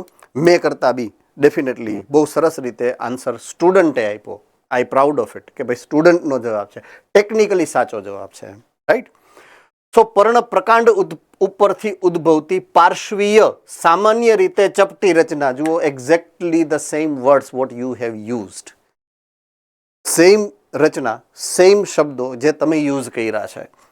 ગાંઠના ભાગેથી વિકાસ પામે, કક્ષના કક્ષકલિકા, બરાબર છે, એમાંથી વિકાસ પામે અને અહીંયા કક્ષકલિકા પણ ધરાવે, કલિકા ધરાવે છે. કક્ષકલિકા. કક્ષકલિકા ત્યારબાદ નવી શાખામાં, મેં કીધું ને પેલા નવું હોય પ્રકાંડ તો એમાં પર્ણ ઉગે, પણ એ જ કક્ષકલિકા પછી લેટર ઓન જ્યારે જરૂર પડે તો પર્ણ ખેરી અને અહીંયા શું ઉગાડી નાખે? શાખા ઉગાડી શકે. એવું મેં તમને પહેલા સમજાવ્યું હતું, યાદ હોય તો. બરાબર છે? પર્ણો પ્રરોહના અગ્રીય વર્ધનશીલ પ્રદેશમાંથી ઉદ્ભવે છે. અગ્રીય વર્ધનશીલ પ્રદેશમાંથી ઉદ્ભવે અને અગ્રાભિવર્ધી ક્રમમાં ગોઠવાય. હાલો લે, આ હું નવો શબ્દ આવ્યો છે, એટલે ટેકનિકલી મારે એને સમજાવવો પડે. ચાલો, સરસ રીતે અહીંયા આકૃતિમાં સમજાવેલું છે, પણ એ આકૃતિ ડાયરેક્ટ આપી છે. હું તમને સ્ટેપ વાઇઝ સમજાવી દઉં. આજ ને આજ વસ્તુ. આ જમીન છે, આ પ્રકાંડ પ્રરોહતંત્ર, પ્રરોહતંત્રનો આ અગ્રભાગ અગ્રકલિકા છે. બરાબર છે? અગ્રકલિકા થોડીક આગળ વધી. જુઓ અહીંયા આગળ વધી, એટલે એ આગળ વધે એટલે મેં શું કીધું હતું, આ જગ્યાએ થોડાક એની નિશાની રાખતું જાય. અહીંયા કક્ષકલિકા, એટલે અહીંયા પેલા શું બને? પર્ણ. એટલે આ પર્ણબયનું પહેલું. બરાબર છે? હવે શું થાય? આ ભાઈ હજી આગળ જાય,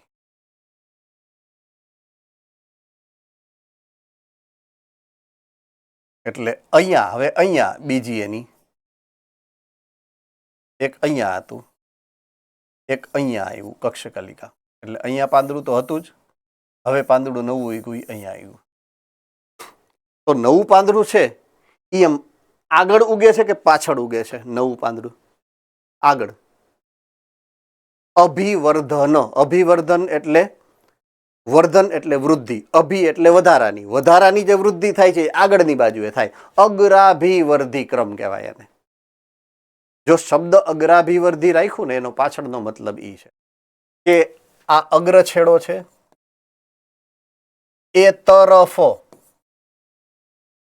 બરાબર છે, વૃદ્ધિ, અગ્રા અભિવૃદ્ધિ. અગ્રાભિવૃદ્ધિ કહેવાય એને. અગ્રાભિવર્ધી વૃદ્ધિ કહેવાય. અગ્રાભિવર્ધી ક્રમમાં ઉમેરાય છે. ઇટ મીન્સ પહેલું પાંદડું નીચે હોય અને છેલ્લું પાંદડું ઉપર હોય એમ. અગ્રાભિવર્ધી આને કહેવાય. નવું આગળની બાજુએ છે, જૂનું પાછળની બાજુએ છે. અગ્રાભિવર્ધી આને કહેવાય. તો પર્ણો હંમેશા અગ્રાભિવર્ધી ક્રમમાં જ ઉદ્ભવે. ડાઉટ છે? ડાઉટ? All right. તેઓ પ્રકાશ સંશ્લેષણ માટે ખૂબ જ મહત્વના એવા વાનસ્પતિક અંગો છે. તો એ તો તમને ખબર જ છે, બરાબર છે. તમે નાનપણમાં જ આ વસ્તુ શીખીને અહીંયા બેઠા છો, એટલે એ આપણા માટે બહુ મહત્વની એટલી બધી ડીપ ચર્ચા એમાં નથી. ઓકે. લાક્ષણિક પર્ણ, કોઈ પણ એક પર્ણ છે તમારી સામે, એના મૂળભૂત ભાગો આ 3 છે. એક છે જેને કહેવાય પર્ણતલ કહેવાય, એક છે એને કહેવાય પર્ણદંડ છે, અને બીજું છે એને કહેવાય પર્ણફલક. આ ડાળી છે, આ ડાળી છે, બરાબર છે. ડાળીમાં જ્યાં પર્ણ ઉગે છે એ ભાગ, અહીંયા જ્યાંથી પર્ણ ઉગવાની શરૂઆત થાય એ ભાગ, એટલે કે ઓલી કક્ષકલિકા પછીનો ભાગ, કક્ષકલિકામાંથી ઉદ્ભવેલો ભાગ, એટલે પર્ણનું તળિયું થાય. પર્ણનું તળિયું ઈ કહેવાય. આ પર્ણનો ટોચનો ભાગ છે, પર્ણનું તળિયું ઈ કહેવાય વિસ્તાર. એટલે એને કહેવાય પર્ણતલ. તલ એટલે તળિયું. પર્ણતલ હંમેશા પર્ણને શાખા સાથે જોડીને રાખે, એ એનું કામ છે, બરાબર. બીજું, પર્ણતલ આગળ જાય ને એટલે આ દંડિકો હોય એને પર્ણદંડ કહેવાય. એમાંથી આ વિસ્તરેલો ભાગ છે એને પર્ણફલક કહેવાય. એટલે આ 3 ભાગ છે પર્ણના. એક પર્ણતલ, એમાંથી નીકળે પર્ણદંડ, એમાંથી વિસ્તરેલો ભાગ છે પર્ણફલક. એટલે આ 3 વિસ્તારથી પર્ણ આખું બને. પર્ણની સંરચના આ 3 ભાગથી થયેલી હોય.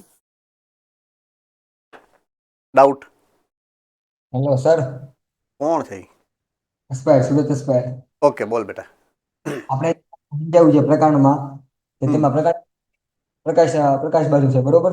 હમ જેમાં અગ્રકલિકા છે, આપણે મોટા વૃક્ષ હોય કે જે વડ છે, લીમડો છે, એમાં થડ વાયાકારમાં થઈ જાય. તો તેમાં વિભાજન થાય ને. સોરી, ફરીથી. આપણે લીમડો ને એવું જેમાં થડ હોય વાયાકારમાં થાય, બરોબર. અગ્રકલિકા જે છે, અગ્રકલિકા વિભાજન થતું છે ને. હા, જો એને એ જે ઘટનાક્રમ છે ને, અથવા તો એ જે ઘટના છે, એને કહેવામાં આવે છે શાખા વિન્યાસ.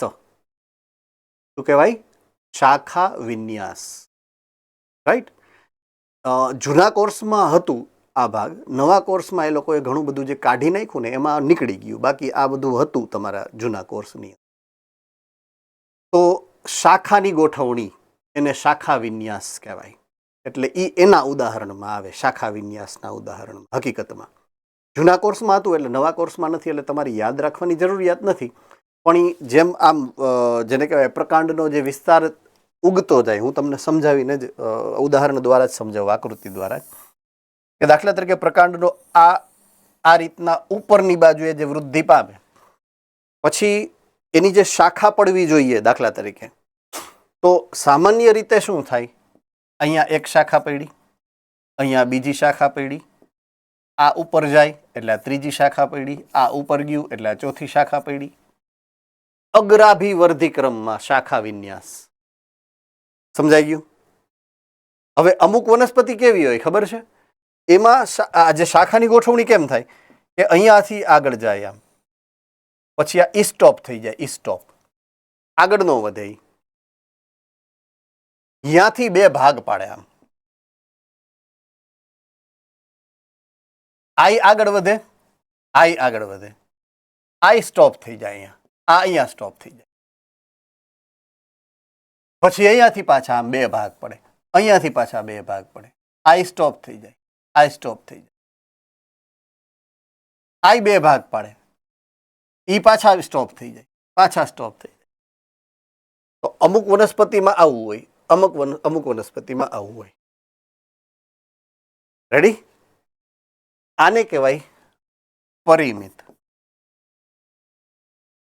અને આને કહેવાય અપરિમિત. ટૂંકમાં આ જે અગ્રકલિકા છે ને એ સતત વિભાજન પામે, સતત વૃદ્ધિ કરે, અને આમાં અગ્રકલિકા જે છે એ સતત વૃદ્ધિ નથી કરતી.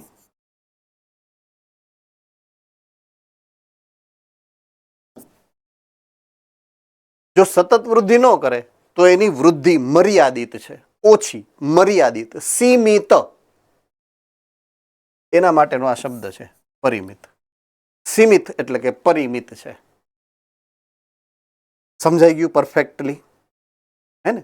ટૂંકમાં અગ્રછેડો જો લાંબો હાઈલો જ જતો હોય ને તો 2 ફામ લંબાઈ વધે એટલે અપરિમિત થઈ ગયું.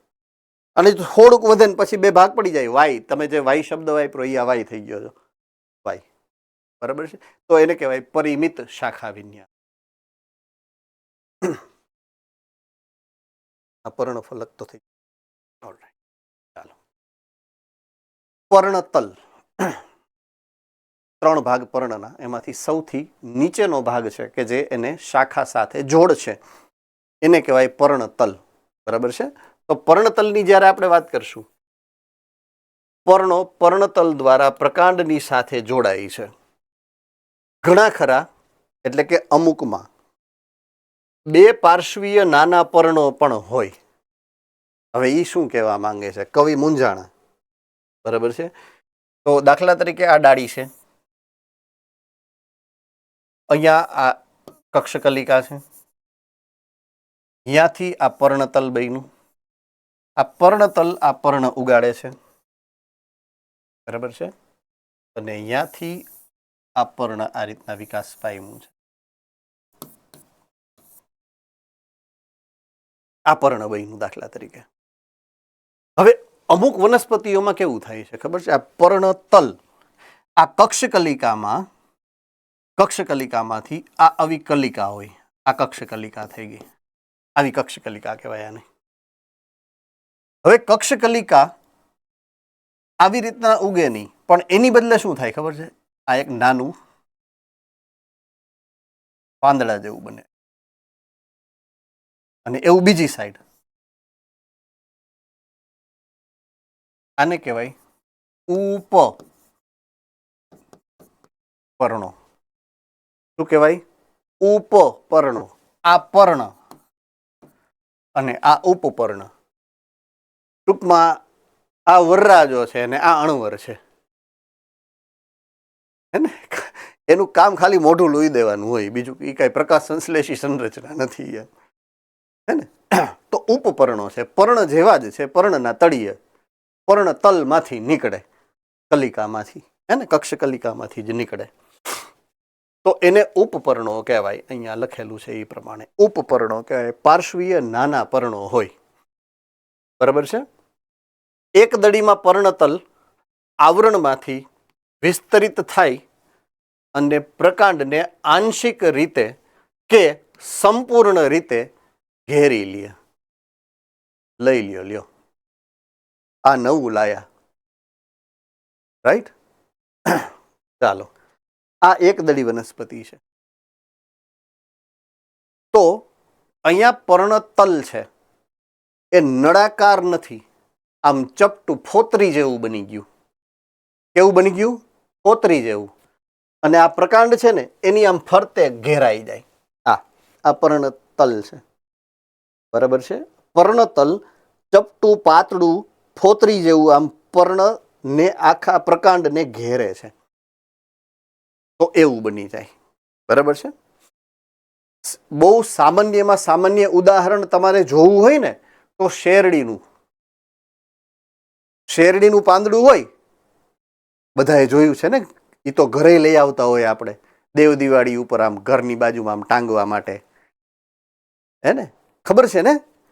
તો આ વખતે જ્યારે હમણાં દિવાળી આવશે, દિવાળી પછી દેવ દિવાળી આવશે, એટલે બધા એના ઘરમાં આવવાની જ છે, આપણે જોવાનું ઘરે કે એનું પાંદડું છે ને, એ પાંદડું એની જે ગાંઠો હોય ને, ગાંઠાની આમ ફરતે આમ વીંટળાયેલો હોય. એનું પાંદડું. તો પાંદડાનો નીચેનો વિસ્તાર પર્ણતલ હોય, તો એ પર્ણતલ કેવું થઈ ગયું છે? આવૃત. કેવું થઈ ગયું છે? આવૃત, પાતળું અને આખા પ્રકાંડને આમ ઘેરીને રાખે એવું થઈ ગયું. એટલે તમારે આનું દર્શન કરવાનું છે. મમ્મી ભલે માતાજીના દર્શન કરે, એમાં તમારે આ પર્ણદંડ ને પર્ણતલના દર્શન કરવાના છે એ શેરડીમાં. એટલે શું લાઈવ એક્ઝામ્પલ તમને જોવા મળશે અહીંયા, બરાબર છે? તો એમાં પર્ણતલ આવી રીતના ચપટું, પાતળું અને ગાંઠ પ્રદેશમાં આખો જે પ્રકાંડ છે એને ઘેરે છે. એક દડીમાં આવું હોય, દ્વિદડીમાં ન હોય. દ્વિદડીમાં નળાકાર જ હોય પર્ણતલ. ઓકે, શિંબી કુળની વનસ્પતિમાં તો હાવ અલગ છે. પર્ણતલ ટબા જેવું ફૂલાઈ જાય, જાડું થઈ જાય, ફૂલાઈ જાય પર્ણતલ, અને એને કહેવાય પીનાધાર. શું કહેવાય? પીનાધાર. પીન આધાર એવો, પીનાધાર એમ એવું એને કહેવાય. હવે શું કામ કહેવાય મને નથી ખબર, એના ફૈબાને ખબર કે એવું નામ શું કામ પાડ્યું, બરાબર? પણ કહેવાય પીનાધાર એને.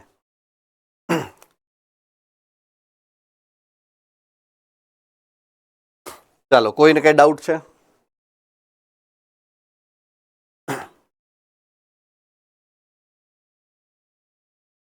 હવે આવશે પર્ણદંડ માંથી ઉત્પન્ન થતો દંડ જેવો પર્ણદંડ ભાગ. પર્ણદંડ પર્ણપત્રને પ્રકાશ મળી રહે એવી રીતના ગોઠવવામાં મદદ કરે છે. આમ લંબાઈ અને ઓલા પર્ણપત્ર આમ જે ફેલાયેલો વિસ્તાર છે એને એવી રીતના ગોઠવે કે એને સીધો સૂર્યપ્રકાશ એની ઉપર મળે એવી રીતના એને ગોઠવવાનું કામ છે. પર્ણદંડનું કામ પર્ણફલકને ગોઠવવાનું છે. કેવી રીતના ગોઠવે? જેથી એને સરળતાથી સૂર્યપ્રકાશ મળી રહે એ રીતે એને ગોઠવવાનું છે. પર્ણદંડ કેવો હોય? લાંબી રચના છે, પાતળી રચના છે, નરમ, સ્થિતિસ્થાપક છે, વળી શકે. પવન આવે એટલે આમ હલબલે, બરાબર છે? જો નરમ ન હોત તો પવન સહન ન કરી શકે, તૂટી જાય, બરડ હોય ને તો. એટલે નરમ અને સ્થિતિસ્થાપક છે ટૂંકમાં. એટલે હવા, પવન એને સહન કરી શકવા માટેની આ અનુકૂલિત સંરચના છે. તો લાંબી, પાતળી અને નરમ રચના છે પર્ણદંડ. પર્ણપત્રોને પવનમાં ફરકી શકે એ રીતે અનુબદ્ધ, એટલે કે આમ આડા રાખે. અનુબદ્ધ એટલે આમ આડા રાખે કે સેજ ત્રાસા એમ. એટલે પવન જે છે એ પવન તો આમ જ વાતો હોય, આમ ઊભા રાખે તો આમ પવન ભટકાય તો ખરી જાય. એટલે આમ આડા અનુબદ્ધ રાખે એટલે પવન બેય સપાટીને ચીરી અને નીકળી જાય. તેથી પર્ણ સપાટીને ઠંડક અને તાજી હવા સતત મળતી રહે. આ એનું કામ છે. આ રીતે એને ગોઠવે છે, બરાબર છે? અને આજના દિવસનો છેલ્લો પોઈન્ટ જે આપણે ભણીએ અત્યારે એ છે પર્ણફલક. પર્ણફલક એટલે આ જે ફેલાયેલો ભાગ છે ને જે પ્રકાશ સંશ્લેષણ કરે છે. તો પર્ણફલક એનું બીજું નામ છે પર્ણપત્ર. લીલી સંરચના, શીરાઓ અને શિરિકાઓ ધરાવે અને પર્ણનો ફેલાયેલો એટલે કે વિસ્તૃત ભાગ છે. પર્ણફલક હંમેશા વચ્ચેના ભાગેથી મુખ્ય શીરા ધરાવતો હોય. આ પર્ણફલક એના વચ્ચેના ભાગમાં આ જે શીરા છે એ મુખ્ય શીરા કહેવાય. એમાંથી જે નીકળે ને એને પાર્શ્વીય શીરાઓ કહેવાય. આ પાર્શ્વીય શીરાઓ છે. અને એમાંથી જે નીકળે ને એને શિરિકાઓ કહેવાય. શિરિકાઓ એટલે શીરાઓ અને શિરિકાઓ ધરાવતા હોય. શીરાઓ પર્ણપત્રને ફેલાવવામાં, આમ ઊભું રાખવામાં મદદ કરે, કારણ કે એ કડક હોય. કડક હોય એટલે આમ રીએ ટૂંકમાં આમ. એટલે પર્ણ આમ ફેલાયેલું રીએ છે એને ટેકો આપવાનું કામ કોણ કરે? આ શીરાઓ. એટલે આમ ફેલાયેલું રીએ, કડક ગોઠવાયેલું. તો પર્ણપત્રને દ્રઢ એટલે મજબૂતાઈ બક્ષે છે. પાણી, દ્રવ્યો, ખોરાક વગેરેના વહનનો માર્ગ પણ એની અંદર જ હોય. કેમાં? શીરાઓ અને શિરિકાઓમાં. એટલે કે એ વાહક પેશી ધરાવતું. કોણ? શીરાઓ અને શિરિકાઓ એની અંદર વાહક પેશી હોય. આકાર, કિનારી, અગ્રટોચ, સપાટી પર્ણફલકનું વિસ્તરિત છેદન જુદા જુદા પર્ણમાં અલગ અલગ હોય છે. તો એનો મતલબ શું કે જેવું તમે અલગ વનસ્પતિ જોશો તો અલગ અલગ વનસ્પતિમાં એના પર્ણનો આકાર અલગ હશે. બરાબર છે? પહેલું આકાર, બીજું કિનારી. કિનારી એટલે આ કિનારી, બધાયમાં અલગ અલગ ટાઈપની આવી કિનારી હોય. ત્રીજું પર્ણાગ્ર એટલે કે આ ટોચ, બધાયમાં આ ટોચ એક સરખી ન હોય, અલગ અલગ પ્રકારની હોય. સપાટી, ઘણાયમાં મોટી હોય, ઘણાયમાં નાની હોય, ઘણાયમાં લાંબી હોય, ઘણાયમાં ટૂંકી હોય સપાટી. અને પર્ણફલકનું વિસ્તરણ, ઘણાય પર્ણો મોટા હોય, ઘણાય પર્ણ નાના હોય. વિસ્તરણ જુદા જુદા પર્ણમાં જુદા જુદા પ્રકારનું હોય. જેવી વનસ્પતિ એવા એના પર્ણો. કવિ કેવા અહીંયા એવું માંગે. બરાબર છે? ઓકે, હવે પછીનો પોઈન્ટ છે ને એ શિરા વિન્યાસનો છે, જે આપણે અત્યારે નથી લેતા. એટલે તમારા મગજમાંથી જે હાશકારો નીકળો મેં અનુભવ્યો અત્યારે. બરાબર છે કે હાશ મજા આવી ગઈ એમ. જો એસ્પાયર ને બધા આમ રાજીના રેડ થઈ ગયા હે ને.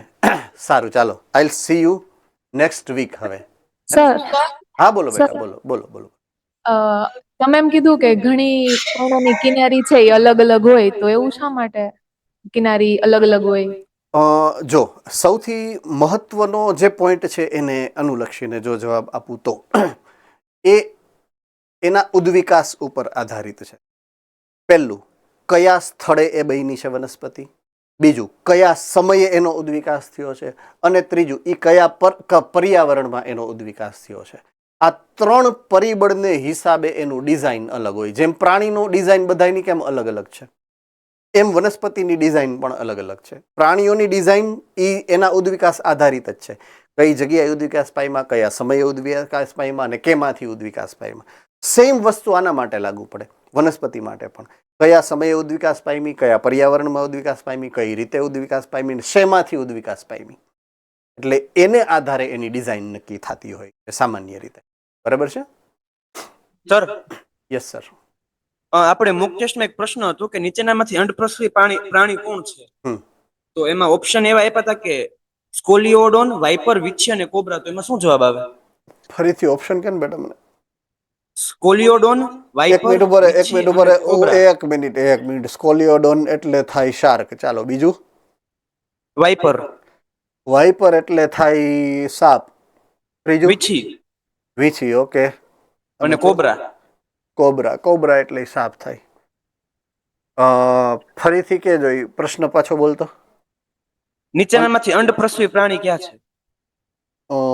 અંડપ્રસવી પ્રાણી ત્રણે ત્રણ થાય, ચોથા સિવાય. એટલે કે વીછી સિવાય ત્રણેય થાય. તો વીછી શેમાં આવે? અપત્ય પ્રસવીમાં આવશે. કેવી રીતે? અપવાદ છે. અપવાદ. અપવાદ છે. હોય તો ટીક શું કરવું એમાં? એકચ્યુઅલી એમાં મિસ્ટેક હશે. પ્રશ્ન અપત્ય પ્રસવીનો હશે, અંડપ્રસવીનો, અથવા તો નથી. એમ કોણ અંડપ્રસવી નથી, તો એમાં સી વીછી આવે. હવે સમજાઈ ગયું? હા. ઓકે. હા બેટા, હા બોલો. સર, સાપ તો અપત્ય પ્રસવી નથી. હે? હેલો, સાપ, સાપ અંડપ્રસવી છે. કોલિયોડન, કોલિયોડન. કોલિયોડન? ઈ તો સર અપત્ય પ્રસવીમાં આવે. ના ના ના, બહુ આસ્થી મસ્તી.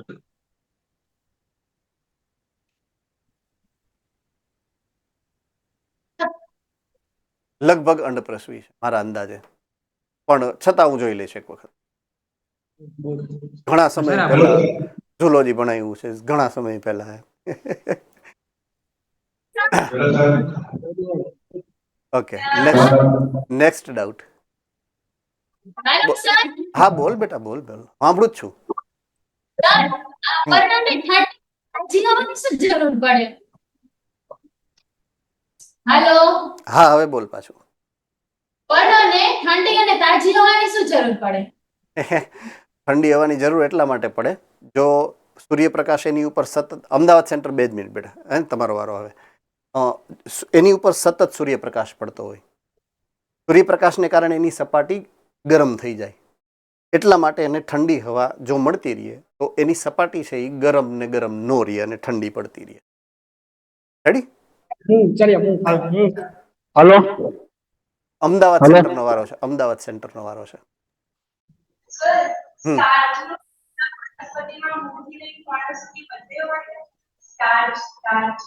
સ્ટાર્ચ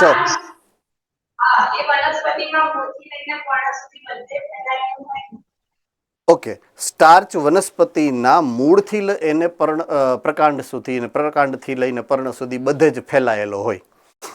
ઓકે નંબર 1 સ્ટાર્ચ છે ને એ સંગ્રહી પદાર્થ છે.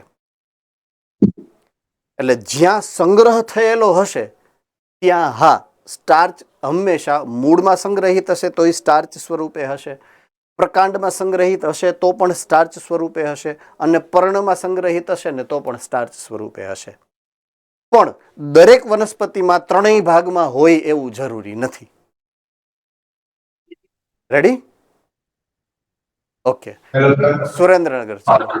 સુરેન્દ્રનગર એક પ્રશ્ન હતો કે વિરિયોઇડ્સ, પ્રેયોન્સ અને લાઇકેન વાયરસમાંથી સૌથી નાનું કોણ છે? તો એમાં શું જવાબ પ્રિયોન્સ સૌથી નાનું. એક જ મિનિટ. આરએનએ વાળું કયું છે? વિરોઇડ્સ. વિરોઇડ્સ સૌથી નાનું. તો સર ગૂગલ કર્યું હતું ને તો એમાં પ્રિયોન્સ આવ્યું તો અને વિરિયોઇડ્સ એવું. વિરોઇડ્સ આપણે એનસીઆરટી પ્રમાણે જવાનું છે. વિરોઇડ્સ એટલે મેં પહેલા જ પ્રિયોન જ કીધું, પછી મને ઓચિંતાનું યાદ આવ્યું નહીં, તમારી બુક પ્રમાણે પ્રિયોન્સ નથી, વિરોઇડ્સ છે. તો સર રિયલમાં કોણ વિરિયોઇડ્સ કે પ્રિયોન્સ? જો પ્રિયોન્સ છે ને, પ્રિયોન્સ અલગ અલગ ટાઈપના છે. એટલે એની એવરેજ કાઢો ને તો એ પાછા વિરોઇડ્સથી મોટા થઈ જાય. હા, અમુક પ્રિયોન્સ એવા છે કે જે વિરોઇડ્સથી નાના છે, અમુક પ્રિયોન્સ એવા છે કે જે વિરોઇડ્સથી મોટા છે. વિરોઇડ્સ યુનિફોર્મ સાઇઝમાં છે, બધા જ એક જ સરખા છે. એટલે તમે એવરેજ જ્યારે કાઢશો ને ત્યારે વિરોઇડ્સ જ નાના હોય. Okay thank you sir. Alright. ચાલો બીજા કોઈને ક્વેશ્ચન? હાલો જુનાગઢ. હલો હા બોલો બેટા. સર, ગ્રંથિલ, વજ્રકંદ અને રાઇઝોમ ક્યાં આવેલું હોય છે પ્રકાંડમાં? ગ્રંથિલ પછી હા, વજ્રકંદ, વજ્રકંદ. ઓકે અને ત્રીજો? રાઇઝોમ. ઓકે ગ્રંથિલ છે એ બટેકા, વજ્રકંદ છે એ સુરણ, અને રાઇઝોમ છે ને એ આદુ. બાકીનું બધું તમને ખબર છે. ઓકે નેક્સ્ટ છે કઈ પ્રશ્ન બેટા? સર બોલો બેટા. શિંબીકુળની વનસ્પતિ એટલે કયા પ્રકારની? જે કઠોળ હોય ને, કઠોળ, એને શિંબીકુળ કહેવાય. કઠોળ વર્ગની વનસ્પતિ. વટાણા, ચણા, વાલ. ફાઇન, ચાલો I will see you letter.